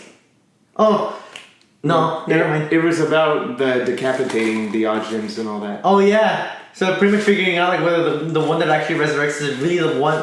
Is it really the you that you thought you were beforehand? And it just goes on without all this philosophy or anything. You kill it? Yeah. Oh, well, maybe not kill it. I'll just take these two. So, what ends up happening from that point is Kai fights Sato. And another interesting thing about the IBMs is they're really irresponsive in the rain. Mm-hmm. And the Japanese, basically the American, the scientist that was taken in by the Americans, he says, so the IBMs basically work as a radio wave. You know when you're outside with your radio and it's raining and the reception's really bad? That's basically how these things are working. The rain is interfering with the connection between the host and the IBM, that it is very hard to control them, and water makes them deteriorate really fast because the IBMs really do look like decomposing skeletons. Oh yeah, and pretty much like going with the radio thing as well. It makes it more staticky, or like pretty much like less stable if anything, so they aren't able. It's a lot harder for them to maintain form if anything. Mm-hmm. And by hurting the host in a certain way can completely cut the mental link. Yep. So, well, not permanently, but like Temporarily. Yeah, temporarily. Like, basically, at one point, Izumi gets into a fight with an American ajin, and that one ends up hitting Izumi in a way where I think because her ajin is the only one that has a name. I think it's like Kaido-chin or something like that. Not Kaido, like Gonna kill it. Okay, like Kodo-chin or something, and he and that ends up severing the connection temporarily. But yeah, it's an interesting thing. But another really interesting thing, which is why my whole theory with the Ajins is they're human, but the IBM is like a very different. It's basically the soul, but it's like a different special soul. It's a different materialization of the soul. Yeah, so because at one point, Kaito, so Sato's Ajin fully takes out Kei's arms, his Black Ghost, and his Black Ghost was able to do was headbutt him.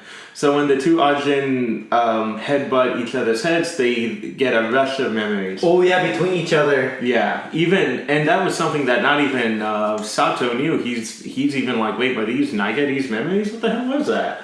And Nagari escapes and Nagai. Yeah, Nagai. Sorry, it was with the person who watches the dub, I'm like hearing the way they're pronouncing it, which is like it's off. But anyway, continue. And yeah, and the thing about it was the whole time as well, like Kei was actually trying to protect this one scientist that Sato was trying to kill. Yep. So during the whole fight and everything, not only was he trying to escape, but he was trying to save this guy. And just like the media does. Because during that whole fight of anything, the only thing that Kei could thought in order to save this guy was to push him off the building and like let him in the bushes. With the instructions of the guy himself. Mm-hmm. He's like, throw me off the building. If we can survive the jump, we'll go to my car and I will get you as far away from me as possible. Yeah, and then pretty much like the thing about it, the thing like why the scientist told him that is like my limbs will be broken and everything, but I'll live if anything. Like the fall's not enough to kill him. Mm-hmm. Just so he's able to focus more on Mr. Sato. So once he does that, I think he jumps into like the river that's nearby the facility, or was it a sewer pipeline? Who on Nagari? Yeah. Yes. He jumps into there just to escape, and then like pretty much that's how he gets away from there. Yeah, in the media, to carry the point you made earlier, the media was like, "Oh my God, Nagari threw a guy off a building! What a monster!" And he fled. But what ends up happening is Sato walking with an incapacitated quotey fingers, Tanaka on a wheelchair, after kind of straight out telling the audience what this character was based off of. Yeah. He's like, basically it's like, wow, now that I think about it, I'm a lot like Hannibal, and Tanaka, of course, not getting the reference. Of course, he did get one American reference, and that was what, Clarice? It's like, no. I'm talking about the A-Team. You're more like a Murdoch. You have the face of Murdoch. Yeah. He's referring to Mad Murdoch, which was Dwight Schultz from Chowder, and he was General Deathhead in Wolfenstein. Yeah. He plays, and he was like the crazy guy who had like a weird face. But he ends up like kind of comparing himself to Hannibal from the A-Team, even going as far in numerous times in the manga and like 2 times, 3 times in the anime, I think, even saying, I love it when a plan comes together, which is just straight out telling you, oh, so this guy basically made an evil Hannibal. Yeah. He made an evil Hannibal from the A-Team, and I freaking love it because the dub actor is even like, wait, so my character is based off Hannibal? Fuck it, I'm even gonna play the character that way too. I'm gonna sound like an evil Hannibal. And Make your trash can. Yeah, so they end up going out in front of the media, and he's all like, I'm in Ajin. And this, of course, as you guys know, is Tanaka. He has been experimented on. This pharmaceutical company has been experimenting on Ajin. Right now, I just released a website, Go and look at it right now. And he's really selling it too. Like he's crying, and again the traits of a true psychopath. He's crying and really giving this convincing performance to the media. And of course, before the security can come and capture the both of them, they disappear and end up going to a site where he says, he said it and then disappeared. Yeah. But he said basically, I'm going to go outside of this pharmaceutical company and do a protest. For those who want to stand by me, please meet in front of that company to give your support. And please also go to this website and you will see video evidence of this pharmaceutical company torturing and experimenting on an ajin. Because another detail I kept forgetting, I just remembered it right now. The reason why the government is taking the ajin and no one is complaining about it is because the government is treating this as, okay, this is an entirely new species. We want to put them in mandatory government care to protect them from the rest of society. Yeah. But really what we're doing to them is experimenting on them to see how we can weaponize this or replicate it. Yeah. And so everyone goes on this website, and of course they're like, man, it's fake. Yeah, this is fake. Yeah, the pharmaceutical company's coming out and saying it was fake too. But Sato says something saying, look, there's only the reason why we put that video up there is the only people who are going to know it's real, know I'm genuine, are actual ajin. Because when a person dies, black matter is spread out throughout the body, and ajin will be able to see that happen. Exactly, so it's kind of, so for him, this is like, again, showing the crafty part of him as well. Because again, it serves kind of like as a calling card for everything, because like only ajin are able to see it, and people won't be able to like know what's happening, if anything. Ooh, Siri. No, Siri, don't listen to me. Or him. Yes. So kind of like using it, if anything, as like a rallying point or if anything like that as well. Mm-hmm. And and what ends up happening is, again, a really fucking cool scene is we go to the pharmaceutical company and you just see a ton of nothing out there. You just see some people like, I thought there was going to be a protest, and maybe like one person like, I could have sworn the protest is going to be here. But then you see like Tanaka show up, and looking through the eyes of his ajin, you see maybe a good 2 or 3 dozen black ghosts out there just standing. And you see a kid in a hoodie walking around, trying to look as unnoticeable as possible. Yeah.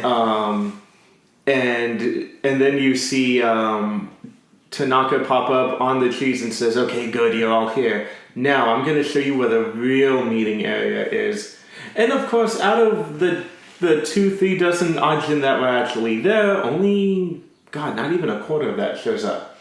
Mm-hmm. What was it? It was about 6 people, like, if I may. Around there. Yeah, and pretty much like the whole point about this, like, this is like when he planned his assault on the building, right? Yeah. Yeah, so he basically said, okay, so now all of you guys are here. My way of doing this protest is a massacre. We're going to go in, we're going to destroy the pharmaceutical company, and we're just going to have to take our ajin equality by force. And again, this show's really good at kind of messing with characters a bit, because you have 2 guys who are literally like, ooh, like very annoying, typical bad guy people. Yeah. And they're just like, yeah, sure, you know, we're up for it. And you have like this fat kid with blonde hair who they're the only 3 that agree to go on with this. And the other 3, which is Ko or something. No, I don't think it was Ko. It was some name, but it was like the young kid. He ends up like saying no, and this 2 other guys end up saying no. So what the Sato ends up doing is trying to tranquilize all of them and throw them in drums. Yeah. So they wouldn't do anything. But the guy is like, the oldest guy that's there is like, no, I'm going to find a way to stop you. And right when he's about to get to the exit, again, crafty little Sato destroyed the only way of getting out, which was the emergency stairs. And the only way they could get out was just jumping off and dying and making a run for it from there. But the older guy gets killed, and it's up to the kid who was there to go and look for help. Which, as we mentioned earlier, he finds Nagari, he finds Kei, and just things do not go well there for a bit. But yeah, basically from that point on, they find out that the two guys, they're good heavies. You know, they're fairly okay with guns. One of the big on-running jokes is that Tanaka's a terrible shot. Yeah. But we also find out that, like, this kid, like this fat kid who agreed to join too, he has a bum leg, but one of the things about him is he's a genius. He can create sights that are unchaseable. He's really good with guns. He's actually the one that kind of explained that the gun they're using, the nozzle, was a little off, so if he needed to fire, he had to not aim directly at the target. Yeah. I think it was like a little to the left, he said.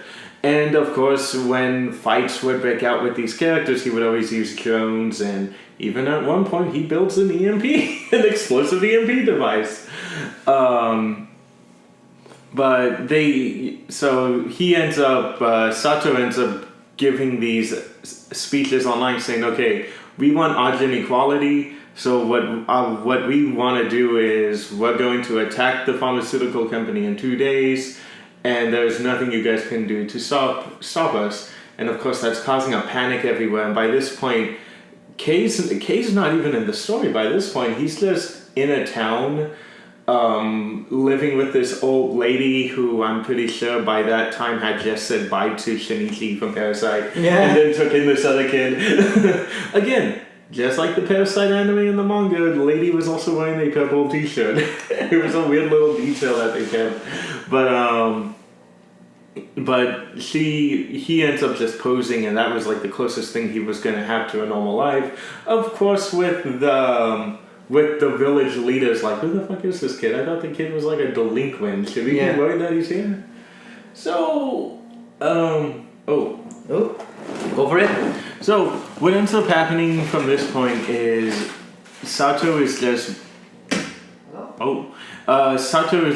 prepping everything. He's one of the big things with Sato is one of his friends, maybe not friends, but like business partner, is this guy who is a very crooked member of the Japanese underground, and he's the one that provides Sato with his guns, he's the one that provides fake IDs, and all Sato does in return is give him human organs. And one of the things that is kind of assumed is that Sato might be O negative, or just O blood type, and he's basically killing himself, taking his organs out, and giving it to this black market guy in exchange for weapons and anything he needs. So that's pretty much how he funds himself, which is, again, using like that craftiness as well. And you know what? The thing about Ajin like makes me think like for him like that makes Sato the perfect scammer. Because from what we've seen, if the body part gets too far away, that thing's just gonna deteriorate eventually. Yeah. But the thing is, I don't know if that's the case with him, or maybe he's just killing other people. But they seem to be having a pretty good relationship, because he says, do you really think you don't even want to check what's in those boxes, boss? And he's like, no, I know every time he does something, he always gives me his word. Like, I trust the guy. Yeah. So I don't know, maybe it's not him, or maybe the body parts don't expire, but yeah, you're right. Maybe he is just killing people and giving him the body parts. Because like, remember the thing with the Ajin is like, if a body part gets too far away from the main part, or if it's like not a substantial portion, if he dies again, like then that thing's just gonna like disintegrate and like just like cease to exist. Yeah, you're right. Yeah, so he is probably just a crazy serial killer killing people for organs. But yeah, that's how he's funding himself, and what they end up doing is, again, doing some straight out terrorist shit, posing as like an electrical company. Maybe a little on the nose. I don't know if this is an electrical company that like existed in that world, but their van had like a fox with Sato's hat on it. Yeah. I'm like, okay, I have a feeling this is a thing they made as a joke. But they go in and they plant their bombs, and again, the whole time they don't tell you what building this was, so you automatically assume this is the pharmaceutical company. So what ends up happening is the day of the attack, the entire building's on lockdown. They have the entire square ready, and they're like, okay, when he tries to attack the building, we're going to be ready for him. Yeah, explosives go off, but it's not the pharmaceutical company. It was this big-ass building behind it with Sato on top of it, riding it down, crashing into the building, destroying the pharmaceutical building. That's the one where he was filming himself afterwards, right? Yeah. When he filmed himself, it was like him versus the Japanese police department. Yep. Yeah, it was the media videotaping him, and then he had the drones from the other guy working for him videotaping it too and posting it on ajin.net. Yeah. And yeah, that's when what was it too? It was like it wasn't the JDF, right? It was some other. It was just the anti-terrorist group, which was part of the police department. Yeah, which he even says like, yeah, you know, this isn't what is the strongest military in Japan? It's not He's obviously talking to the people watching, but it's almost like he's talking directly to the audience. He's like, what is the most powerful force in Japan? It's not the JDF. No, those are people with military training, but that's not enough. No, this is like the Tokyo Police Department, which are all trained. Special forces, if anything. Yeah, they're like the special forces. They're all trained, killers handpicked. So if I kill them, we will officially be the most powerful army in Japan. And the thing I do like is those guys did not fuck around. They immediately, right before he can do anything, because, you know, Sato's a bit of a showboater, they end up shooting him, keep shooting him. They shoot him periodically, like every 3 seconds. Just to prevent him from like regenerating and making sure that he doesn't die. Yeah. And No. What happens is they kept shooting him so he could keep dying, but they did it before he could do anything. Yeah. Like again, they didn't know entirely about the Black Ghost. Oh, that's true. So that's how he kind of like dupes him and everything. Now, for me, when I saw that scene, I was like, God damn, this is already turning into a really good fight. Yeah. So what ends up happening is they just keep shooting him, and he has his guys on other buildings like. Killing the guys, giving him time to get up and figure something out. But then you have other people on the rooftop seeing them and like keep shooting them. And it was Tanaka. He had to take out snipers, and then another guy was using his drones to blow up the other snipers. And by the time wasn't there a flying ajin like one as well? Like the one that didn't join him though. Oh yeah, that was season 2. Okay, dude. I'm having trouble remembering what was season 1 and season 2. I keep forgetting about that ajin though. Like I keep forgetting that one exists, and that's all over the manga covers too, and the opening. And that's actually one thing I wanted to bring up with the ajin as well. Like especially going with your soul about like this might be a part of the soul, represented, just another way the soul manifests itself. Because no two ajin are alike. Because each one is kind of like a little bit different, if anything. Because like you see Sato's like his is kind of the shape of an anvil, if anything. Mainly in like the hands and the head. And I did kind of notice looking at the ajin that it really does kind of correspond to the kind of person they are. Yeah. Like Kei is a very emotionless, faceless person, so his ajin literally is just a black hole in the facial area.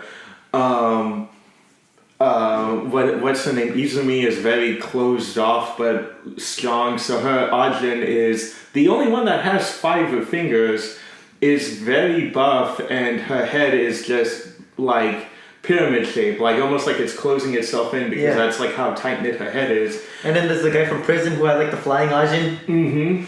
Who like he was a little hard because we don't know a whole lot about that character yet, so it's kind of hard where the head and the wings come from, because he is very much a closed off person, so I can't imagine him having like a free spirit or something like that. Yeah, but I remember if anything like who was it that he was talking to in the prison? It's like if they ever needed a way to escape, just talk to them. It was Kaito. Kaito, yeah. Yeah, because Kaito got sent to prison for being a conspirator. Yeah.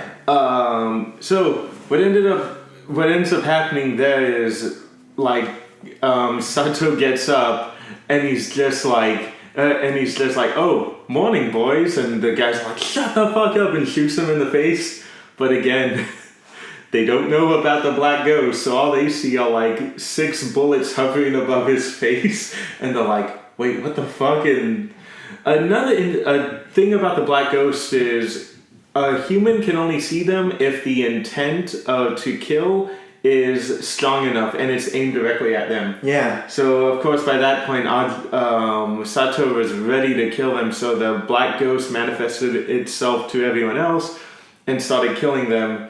Thus you see Sato getting a shotgun and like doing all these close range kills because their armor was so thick that he knew the only way I'm going to kill these guys is if I hit them close up. Yeah. I can't, there's no ranged attacks here. That's not going to work with them. Exactly.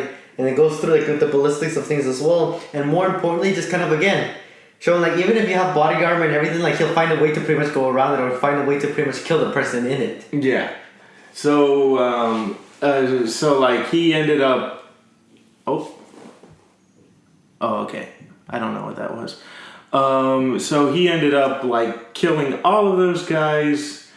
And again, I love that part where he walks out and you see just the regular police department there, and he's just like, "Woo, I'm beat," and they don't even know how to react to that, so they just let him go.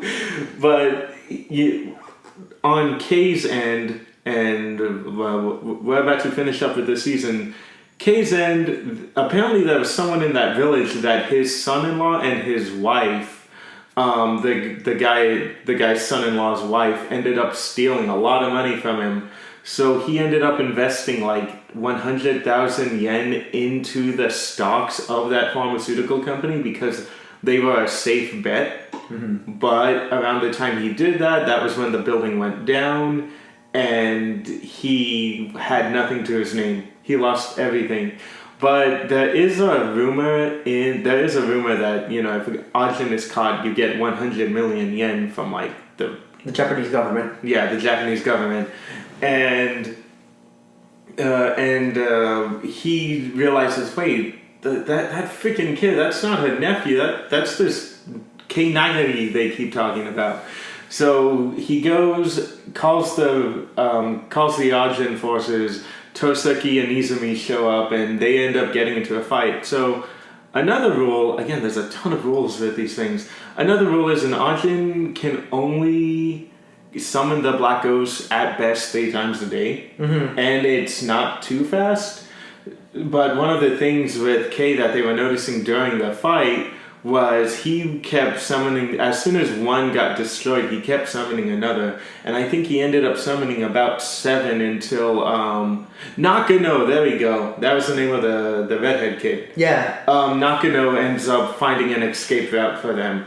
And they end up jumping off the building off into the second season with Kei vowing to kill Sato because it's Sato's fault, right? His normal life is now in jeopardy. Yeah, and that's pretty much where he teams up with the healthier afterwards. Because the thing about them and everything, like especially like with Tosaki as well, because Tosaki is kind of like that guy that's just like, again, kind of like Kei, kind of like straight to business and anything, like what's gonna benefit the most for like for the group, if anything. Yeah. It's less him looking out for himself and more finding ways to like to kind of like further his name, or like just so he can get that much closer to like being able to like help his fiance out. Yeah, and he ended up emotionally closing himself off because his what happened to his fiance.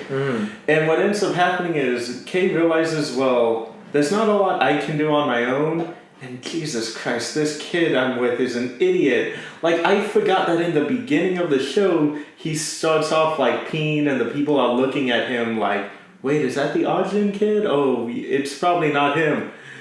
Kicks in. Hey, Kei Nagari, are you done yet? It's like, what the fuck is wrong with you? Yeah. I mean, he was dumb, but like he had a good idea, you know. And he said, we need people to help us fight. His first instinct was to go back to Sato's old lair and try to get the people he ended up locking out. But of course, they ended up moving the tubs. And later we find out that the 2 guys who captured the 2 captured ajin ended up letting them go behind Sato's back. Yeah. But so another big thing is Kei sent some money to this broker who ended up giving him, like an info broker, and ended up giving him everything he needed to know on Tosaki. So they end up going to Tosaki's fiance's hospital room and basically threaten to kill her if he doesn't end up recruiting them as like ajin dogs. Like he's willing to work with him, but if he doesn't, then he's going to kill her.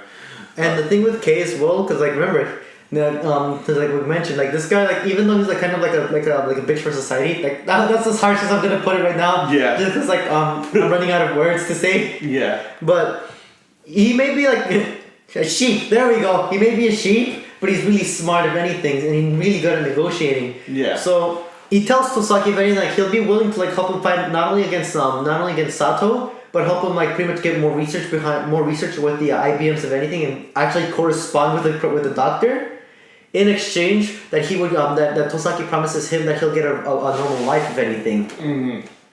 And of course, like Tosaki agrees because he realizes that by this point he fucked up big time with the capture of Sato, and his Ajin Bureau, in order to save face, are ready to throw him under the bus. And the thing with this Ajin Bureau, it almost seems like they're gonna kill him. And he knows, like, if I'm dead, then I'm not gonna make money, and of course there's no one that's gonna take care of my wife, so no one's gonna be paying her hospital bills, and she's, fucked either way.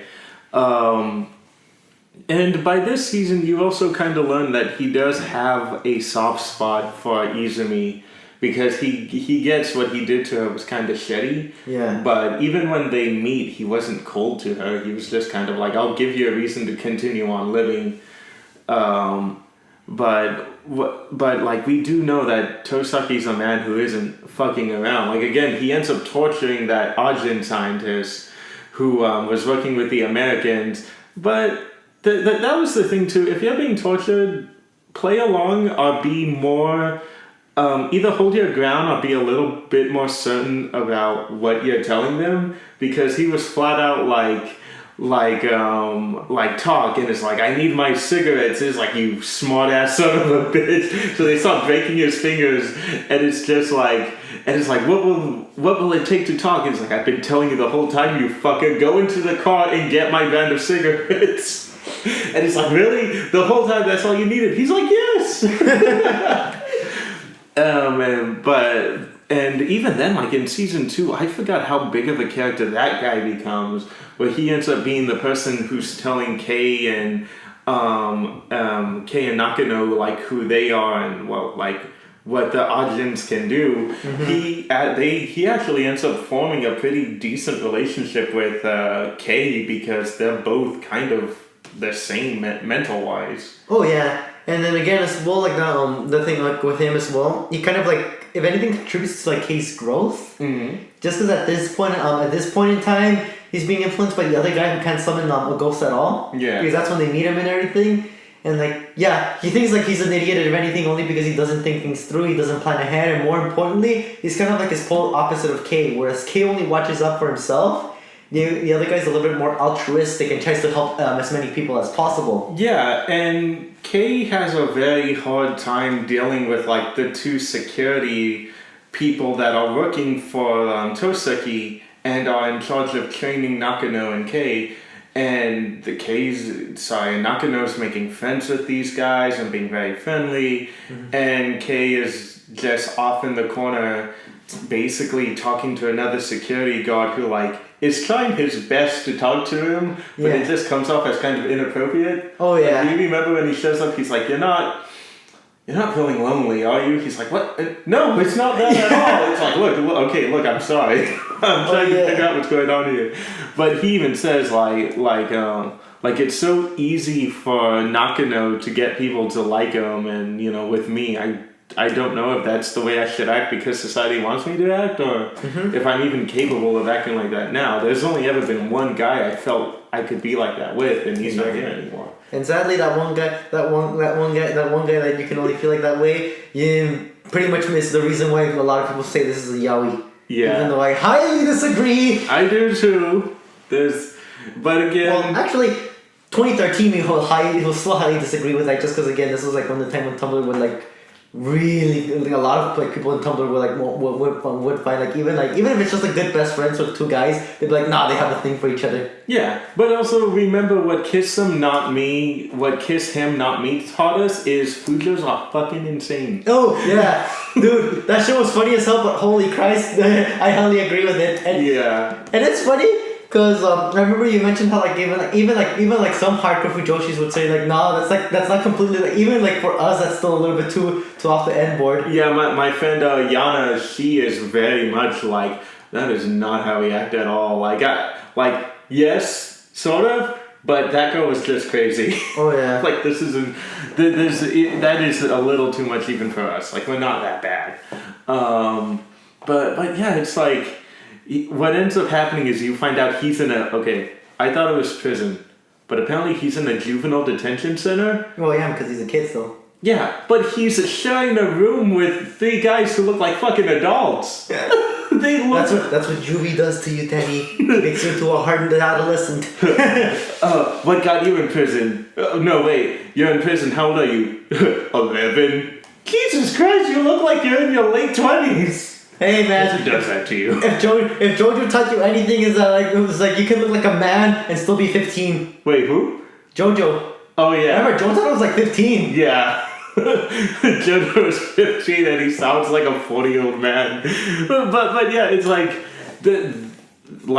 what ends up happening there is there's a guy who just got put back into prison because he escaped somehow. Yeah. And if for a juvenile detention center, it was flat out like almost impossible to escape. So the cellmates were like, well, how'd you get out? I want to escape so I can see my birthday party. And they end up like beating the shit out of him, and Kei tries...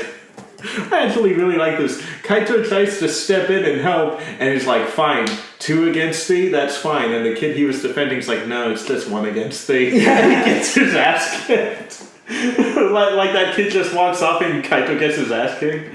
But, like, skipping on ahead, because this does span on for a couple of episodes, he ends up like getting beaten up because those guys really do want to get out, so they're gonna beat him up until he gets the answers from him. And he's just like, yeah, go ahead, just do what everyone else does and stand for yourself. And of course, Kaito, because he's a good man, or boy, ends up stepping in and fighting those guys off, and something ends up not killing, but at least beating the hell out of those guys. And you find out that the kid who escaped, or tried to escape and got put back, was an ajin who has a very badass looking ajin, which is... the flying ajin. Yeah, it just flat out has wings, and he says, look, if you want anything, if you want to escape, just let me know, and I will make it happen. Dude, and that was the best way to end that episode, because you just see that thing appear next to me. I was like, don't worry, I'll be able to help you out as much as I can. Yeah, and you just see that thing, like you said, it's on his shoulder and it spreads its wings up, and it's such a cool scene because you see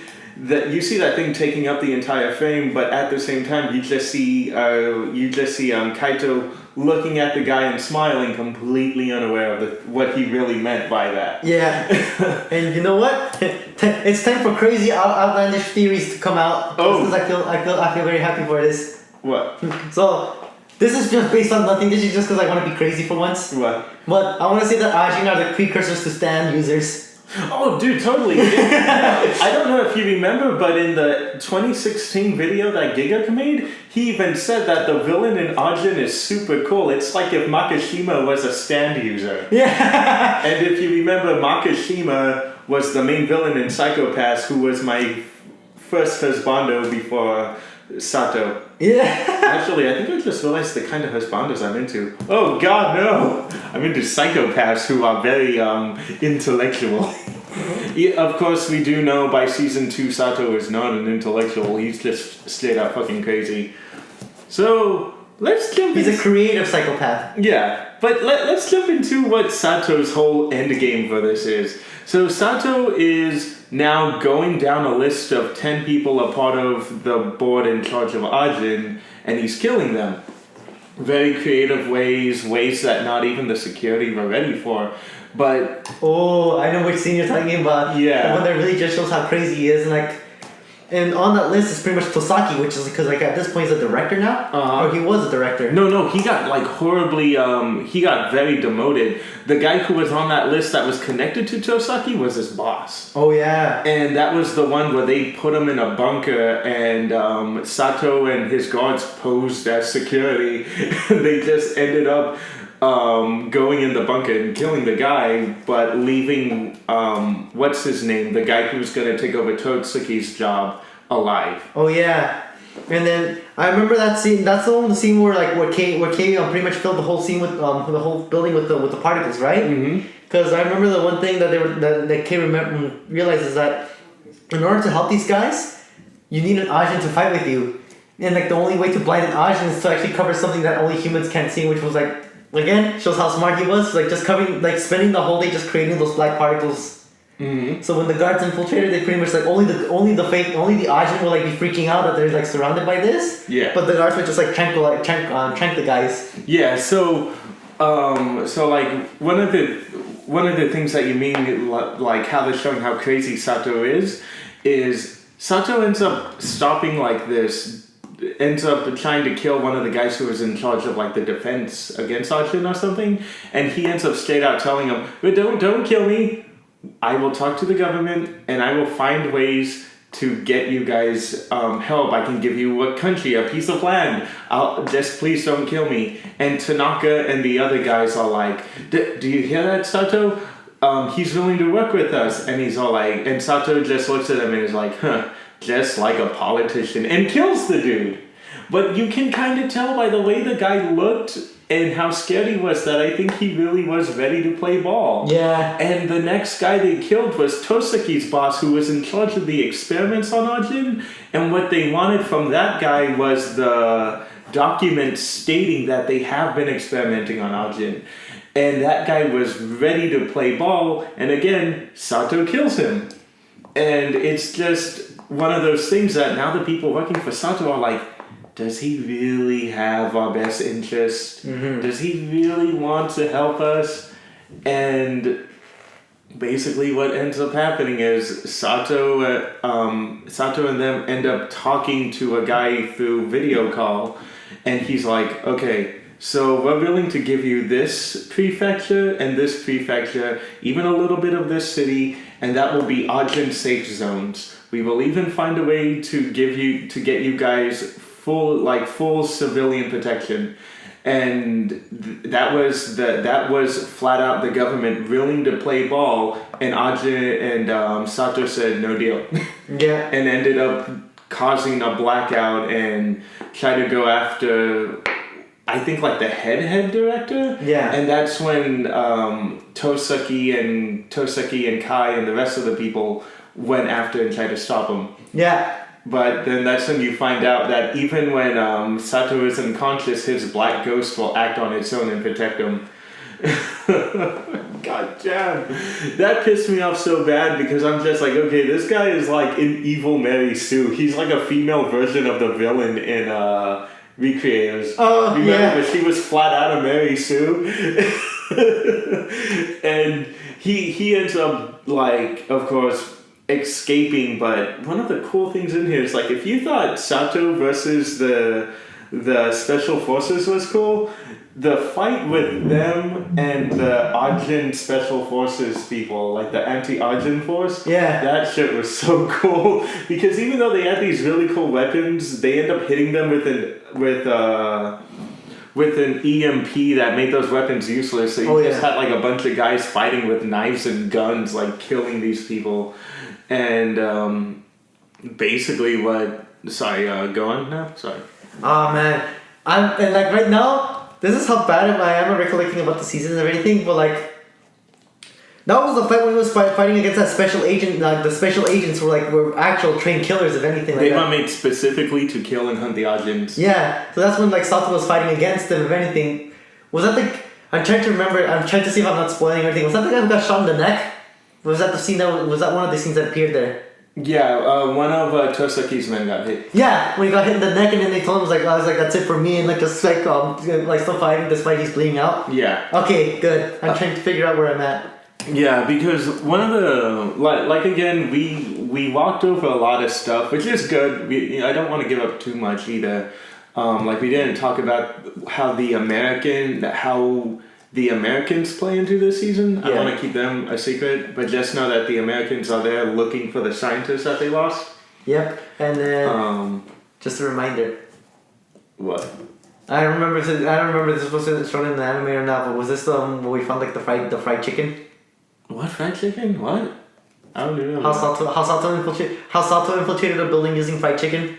No, I think that might be a manga thing. I don't remember him doing that. Okay, I'm not gonna say anything because I think that happens after season 2. Oh, okay, yeah, I'm gonna have to check that out. But yeah, there's a lot of things that happen, and of course, like since Nagai and them failed to save the last guy on Sato's list, they ended up having to go into hiding, and Kai even left and got rescued by Kai and by Kaito and the guy from the prison. Because what ended up happening is, since the Ajin attacks have gotten so bad, all known Ajin and the families were targeted. Yeah. So you had people break into the hospital and try to kill his little sister. But thankfully she was saved by Kaito and the guy from the prison. And they ended up showing up for Kei.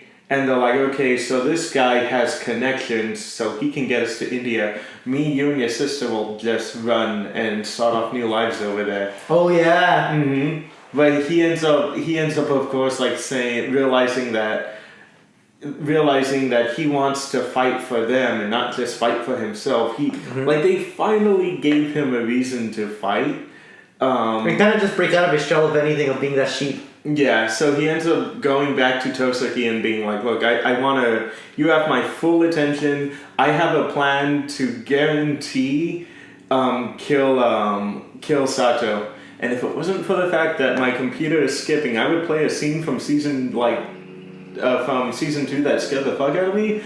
Do you remember that scene when like they're having their standoff in the last episode, and Kei and Sato's like, Kei, do you remember what I told you, what I said if you ever crossed me? Yeah. And then Kei was about to say like, yeah, I do, like that doesn't matter if I remember or not. And Sato, breaking character, just yells, all I said was, do you remember? I just want you to remember that. It was like a jump scare to me, because I was not used to him acting that way. So when he yelled like that, I'm like, oh shit. He's like, I asked, do you remember? And oh god. But yeah, do you just want to stop it there? I think we're pretty much good. Yeah, I don't. Because like everything else after that is pretty much spoiler, just because that's what I remember from the manga. Yeah. And I think I left off a lot farther when I finished season 2. Yeah. Because there are other things that I'm remembering right now that I'm like, okay, for sure that did not happen in the show. Because after Kate gives his full cooperation with Toasaki, I'm not gonna spoil it or anything, but interesting things happen, and then it just goes to show just how much crazier Sato gets. Yeah. And you'll understand what I mean when I talk about fried chicken. Yeah, or what ends up happening on a plane after the end of the series, if you remember that. Yeah. I'm like, what the fuck? But yeah, so anyway, I'm all for like going through the entire series with you guys and like talking about spoilers, but this is just a show that's so good and I think is already so underrated that we're gonna give you a reason to go and watch the show. And that you kind of just discovered those mysteries on your own. Yeah, because we covered 85% of season 1. We only covered about 20, 30, maybe even 40% of season 2. Yeah, barely a bit of season 2. We skipped away a lot of character moments. We skipped a lot of really heavy moments. We skipped over a major side arc again. Like the Americans play a really big role in this season. And of course, we're skipping we're ignoring the last 2 episodes because it's just so good what ends up happening in those last 2 episodes. But yeah, so let me go ahead and instead of pulling up the ending, I'm gonna pull over something that is stupid if we don't play. Don't worry, it's not a Mimi song. It would be funny if I just start playing a meme song. You just put like 10 minutes. Just put 10 minutes of Sato talking to himself. Oh my god, yes! It's just like the best Sato scene, the best Sato monologues. It's just like a whole hour or so of just Sato talking. Yes, that would be awesome. But then it would be distracting for me because I just want to listen to the guy. Oh, go away! Go away! Okay. Yep, it's the main soundtrack. So, anyway, go Lewis! Lewis Carter. So for me, God, series that I started in high school, kept up with it and finished full seasons like early on when I was in community college as well. And then like when I met you, my friend was like, hey, somebody else knows about this series. Yeah. Yeah, well, it's funny because like when the series came out, it was still in that point where I was trying to look for more shows like Parasite. Yeah. So when I heard of this manga, I'm like, okay, I'll read the manga, but I never did. And then when I found out it was turning into an anime, I waited for that thing to pop up on Netflix. Sorry, I might be a little too loud. Sorry. It's perfect for me. But yeah, last thing I'll say before you completely go with this. Were you a senior when the anime came out? This is 2016. No, I had graduated already. I was in community college by then. Oh, okay, so it was like a whole year before we actually met you then. Mm-hmm. Okay, so anyway, go. But yeah, and pretty much for me when I saw reading the whole manga and everything, loved it. Pretty much it's like seeing the whole concept of this world. And again, as you all know about me, the thing that gets to me is like not only that you have a really good plot, but how you build the world to support that plot and everything. Yeah. Kind of see how like governments, agencies, and everything gets put into play as well. Oh, go. I have to go to the restroom. Going back earlier when you were saying don't hold in your feet. Yeah, exactly. Yeah. And for me, I feel that Ajin again is one of those series that just gives a lot of good world building as well because it works with what we have in terms of government and how society would pretty much interact with Ajin or people who are a bit different from like us and pretty much are kind of unknown to us as well. So going off of like how Danny mentioned earlier, like how social media goes into play as well, how the news would report it if anything, and more importantly, how people would react when you see something that's it's out of the norm or something that's like when you don't understand it, it gives you that primal fear of like, if it's unknown, get away from me or don't touch me as well. And just getting to see not only like these characters grow and everything, but how like they come up with solutions for like different problems, how they deal with like how society is pretty much treating them as well, and more importantly, seeing how these characters like later on like try to follow like their, I guess I want to say like their core values of anything. This is one of these series that definitely like makes you question a lot about things, which for me, I love it when a series makes you question a lot of things about humanity as well. Because when you think about it, putting yourself into the Ajin experience and everything, think of like you start thinking to yourself like, what if I was an Ajin, or like what if I had something that like made me different and like society, like would make society treat me differently, or even take me, or even consider me like as an enemy or anything. Like how would I react or anything like that as well? And it's because that Ajin gives pretty much that world building, has that proper world building, it shows how these government organizations would react. It makes it a realistic possibility for you to imagine yourself in those situations as well, which is what I love about shows about that deal with like all these social aspects of how we would treat different things as well. And again, it doesn't necessarily take a supernatural power or anything for you to get that feeling as well. Because as you know, society, like as long as it's like you have different opposing values or anything, like you can easily get treated as an outsider if the group doesn't agree with what you see, or just like it's against their interest if anything. So Ajin pretty much helps to raise awareness to those issues as well, and I love the way they pretty much show, to an extent, how crazy things can get and how kind of like black market, like kind of dubious things can get when it comes to dealing with special beings and everything like that as well. So reading, definitely give the series a good read as well, because just like everything else, you'll get to see a lot of good things come out of this series and everything. And don't let the 3D put you off and everything. Trust me. Oh, please don't. I pushed myself to Berserk 2016 and everything. You guys can handle Ajin. Ajin at least has like bearable, actually really good 3D animation. Yeah, it uses its 3D animation to make the shots more dynamic. And it's like, yeah, again, it uses it as an advantage rather than something to put away fans with as well. Because if you had a 2D animation based on this, that would have been a hell of an expensive show. Yeah, especially with the way they wanted to direct it and all that. And yeah, and pretty much like again, for me, love this show. Hope they do pick up the third season and everything like that as well. Just because like there's a really scene that I want in the manga that I want to go again that I really want to see animated. And if Danny does catch up to like what I mean when I talk about fried chicken, he'll understand why. Oh god. Sato just delivers a bucket and the fried chicken's his body parts. Oh god. Oh god, I don't like that face. You're doing no! You're getting close to them, but no! I'll let you figure out what happens with the fried chicken. God damn it. Now you're making me want to. Well, I mean, I'm gonna read it. Okay, anyway, keep going. My bad. And then, second thing I like about the show, the soundtrack, if anything, coupled with great directing, everything like how the characters interact with each other, amazing. Yes. And I timed it perfectly. I was waiting for the song to end when I came to my climax. Yeah. Oh god, no. The anime girl climax noise. Yeah. And then the fade out. Yeah. So. Yeah, and that's pretty much my thoughts. How about you, Danny? Awesome. Well, of course, you know I am a giant fan of this show. Of course, I've seen it dubbed.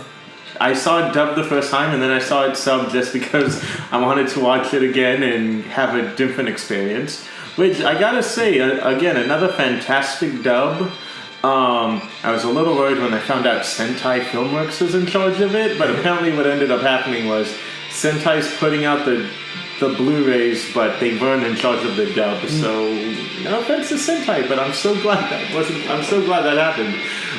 Because in that way we got a fantastic performance from Johnny Young Bosch, who was the second Black Ranger in the original Mighty Morphin series. We, of course, always got to hear from Bryce Papenbrook and the amazing Christina B., who, you know, as we didn't talk about it a whole lot, but like again, Izumi is so friggin' adorable and like funny in the show when she's not trying to be funny. I know.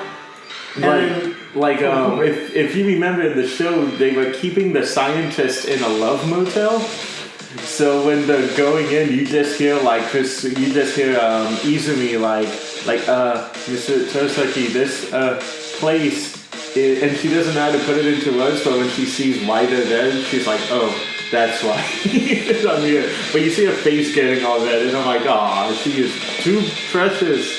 But what were you saying, people? No, yeah. I'm like, no, you pretty much like said it. That's why I loved her a lot. Yeah. And again, it's even funnier when you see like how one of the characters ends up having like a crush on her and like the funny things that come out of that. There's actually OVA that I think focuses on that a lot. Yeah. Yeah, I need to watch that, but it looked like there was some fan service going on in there. I just haven't had time. I need to watch that OVA now. I don't refuse to see it. I just haven't seen it. But yeah, I gotta watch it. But anyway, back to it. Of course, fantastically animated. Again, Polygon is really showing their stuff now. Of course, you'll see a little hiccup here and there, like, oh, okay, that was a frame drop or a character moved kind of weird.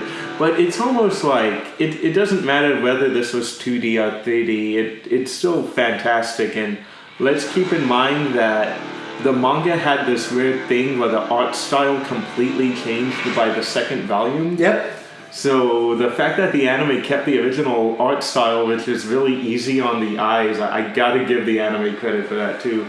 And of course, you know, Mr. Sato is amazing. He really is like... Name was Danny's husbando. Yes, one of my main husbandos, because he has like the intellectual side, you know, like the intellectual aspect of like Makishima, but he's also crazy because this entire thing is just a game to him. Like he's playing a violent video game with unlimited lives, and he just wants to see how far he can go until, I don't know, the battery dies or something. But again, like a magnificent character. Was not put at all in the Crunchyroll Awards, but we all know there's a lot of things going. That's not the only issue the Crunchyroll Awards have.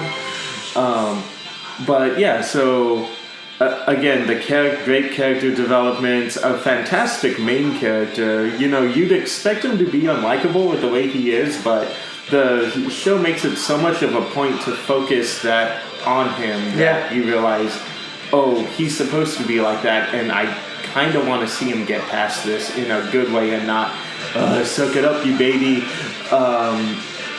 So, God, I forgot about that part. But yeah, also as you see right now, so also as you see right now, a fantastic soundtrack, an amazing little performance by the guy who did the Psycho-Pass thing. Psycho-Pass ending. But yeah, look, I highly recommend you say it. Lewis said almost everything I was going to say. But yeah, definitely check it out. If you don't check it out, you are depriving yourselves of one of the better animes of 2016. Yeah. But yes, please check it out. I know anyone who will check it out will love it. And that is my thoughts. So, how about you share what the next pick is going to be? Oh, but before that, big announcement, and this is going to be a surprise to Danny and everything, but I'm going to be changing my name. What? And more importantly, there's a reason behind why I'm changing my name now. What? So, instead of the Squatcha, I'm going to be known as Maid Rui. Oh, okay, I can get why. Alright, sure. And more importantly, the reason why is because, as of right now, we're going to be working on the works of social media accounts. Oh shit! Okay. Well, I have like some dead accounts I can give you the access to. From which apps? We have Twitter and then we have a Facebook, but I don't know if I want a presence on Facebook. Twitter and Instagram we can focus on. Because I'm going to be creating an Instagram picture, not only just an Instagram one, just to not only post what we do and everything as well, but also have a place where we can have channel updates and everything. Yeah. And more importantly, to grow ourselves. Yes, and also I have a bunch of episodes ready to go. I just gotta upload them. I will at least try to get 2 uploaded tonight. It's gonna take forever, so bear with me because YouTube YouTube is not a very nice uploading time. It takes forever to upload those episodes. Oh yeah. But yeah, so just be ready for that. Hopefully, I'll try to get those up by Sunday to make a joke. I know it's in really poor taste, especially to religious people, but I think it'd be funny. I like that. Yeah. Okay. Good. But yes. So what else? But yeah, Maid Rui. Yeah, that'll pretty much be my new call sign from now on, and then when the Instagram comes out, you'll see why. Yeah, and I will still remain to be Danny. I think it'll be funny if we have other people who have different personalities, and you just have this one guy trying to run everything. Because now that I know that we have to do that with your maid thing, I think now is a good time for me to drop something. So my... Oh, don't tell me you're gay. Oh, God, no. Not joking. There's nothing wrong with being gay. It's just, I've been called that so many times that now it's just a knee-jerk reaction for me. Knee-jerk? You just start jerking my knee? Don't call me gay. My kneecap. I told you it was a knee-jerk reaction. But no, my of course one of my favorite people in the world, Yana, let's use her real name, Yona Clement, or Yona Creates on Instagram. Go check out her stuff. She has agreed that as long as we give her a concept, she's willing to do art for the show. Hey, so we just got to give her the concept. All right. Perfect. So now with the concept of anything, because I've been popping some ideas of thinking for business cards and stuff like that. Yeah. Oh. Okay. Cool. All right. Busted Musket is no longer just going to be that fly on the wall. We're gonna bring this up, even if it is just amazing by this point. Yep. We're not gonna be that fly on the wall anymore. We're gonna be something even more annoying. We'll be a mosquito. A mosquito. What the hell is that? Mosquito. Oh, no, I thought it was something else. I thought it was something I didn't know about. No. A mosquito is twice the size of a mosquito, and it makes a really obnoxious noise. Well, Oh, like those big ass ones that like pretty much fly around here. Yeah. Yeah, we'll be that, and we'll pretty much stick to you like malaria. Once you get it, it's hard to get rid of us. Yep. We'll be like Mickey from Parasite. Not enough anime references in this selling. But yeah, so yeah, we'll probably get a logo specifically for Animazing. As far as I know, the other shows are gone unless I decide to do something on my own. I was reading, so someone donated these scripts from like movies, like to give to people for the Oscars, and I realized how shitty my script structuring is, so I'm gonna completely rewrite the stuff I'm working on to fix them. So when I send scripts out to people for voice acting thingies, it will not look like it's being written by an idiot. Okay. Yeah, like dude, okay, so you know how I tell you I want to create my own like mecha girl story? Yeah. No. This is the first I'm hearing of it. Oh yeah. I just know that we were working on something, but I didn't know the concepts. I've been for the last couple of months after for the last couple of years I had this idea of like a little android girl under the protection of a guy who his sole job is to protect her, but because one of the things with her is she's a super advanced robot that they don't know how she was made or who made her yet.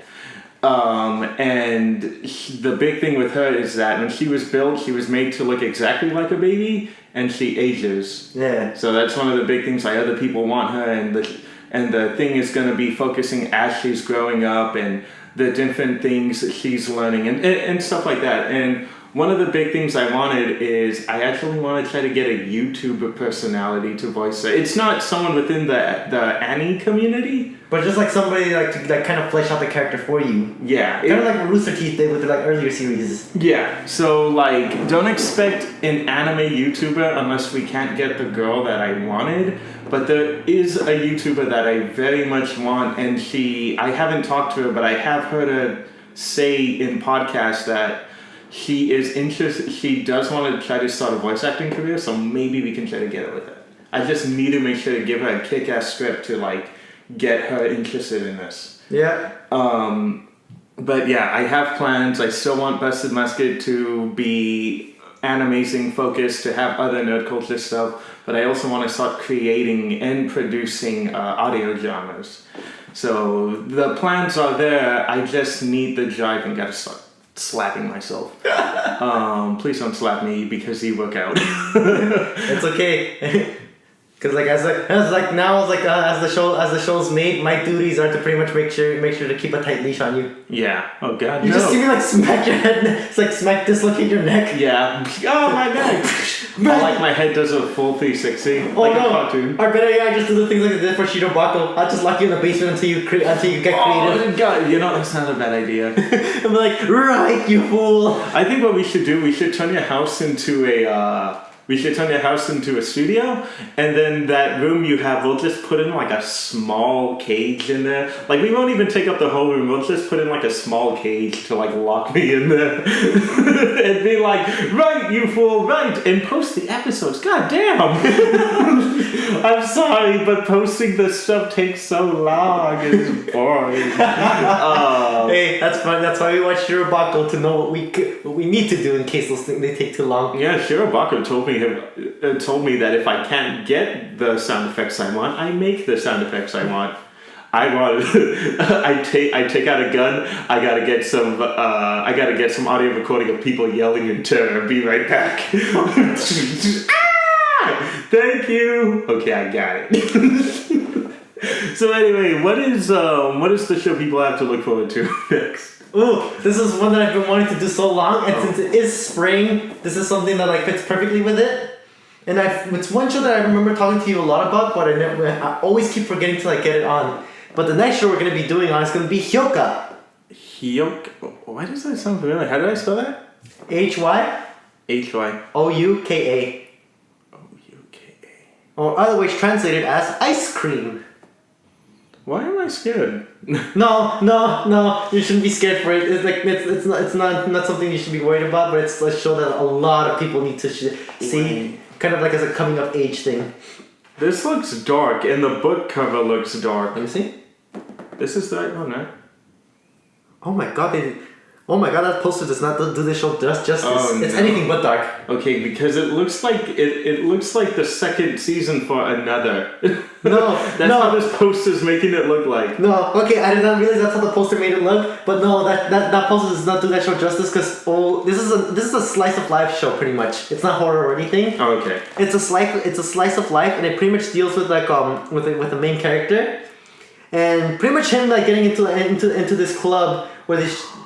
Oh, I've actually seen the main girl before. She's been in GIFs. Okay. Yes, he is a lot, and you'll understand why. Okay. And pretty much like their whole point about them is like she every time she has a curiosity, she always makes him makes him use his brain to like kind of like investigate it and like come up with a conclusion to it. Okay, I'll start watching it tonight while I'm editing. But yeah. I don't know if I want to put myself through Sinua right now. But yeah, it's like what? It's like that deserves 2 years in the makeshift gulag. Oh, no. That's what we'll call that closet. We'll just call it the makeshift gulag. Makeshift gulag. No playing. You have to be put in there 2 years for betting. You just see me like walking right now with a rifle and everything. It's like, hey, do I see a stagnation in creativity?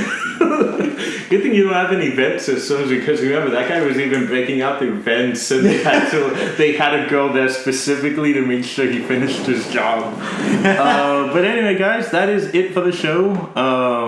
I'll probably edit out the premise for that audio drama I said just in case. I don't quite trust to get it out there yet. Don't get ideas out there until they've been pretty much cemented. Yeah, so I'll get that. I'll get that edited out, but everything else that happened up until then will be there.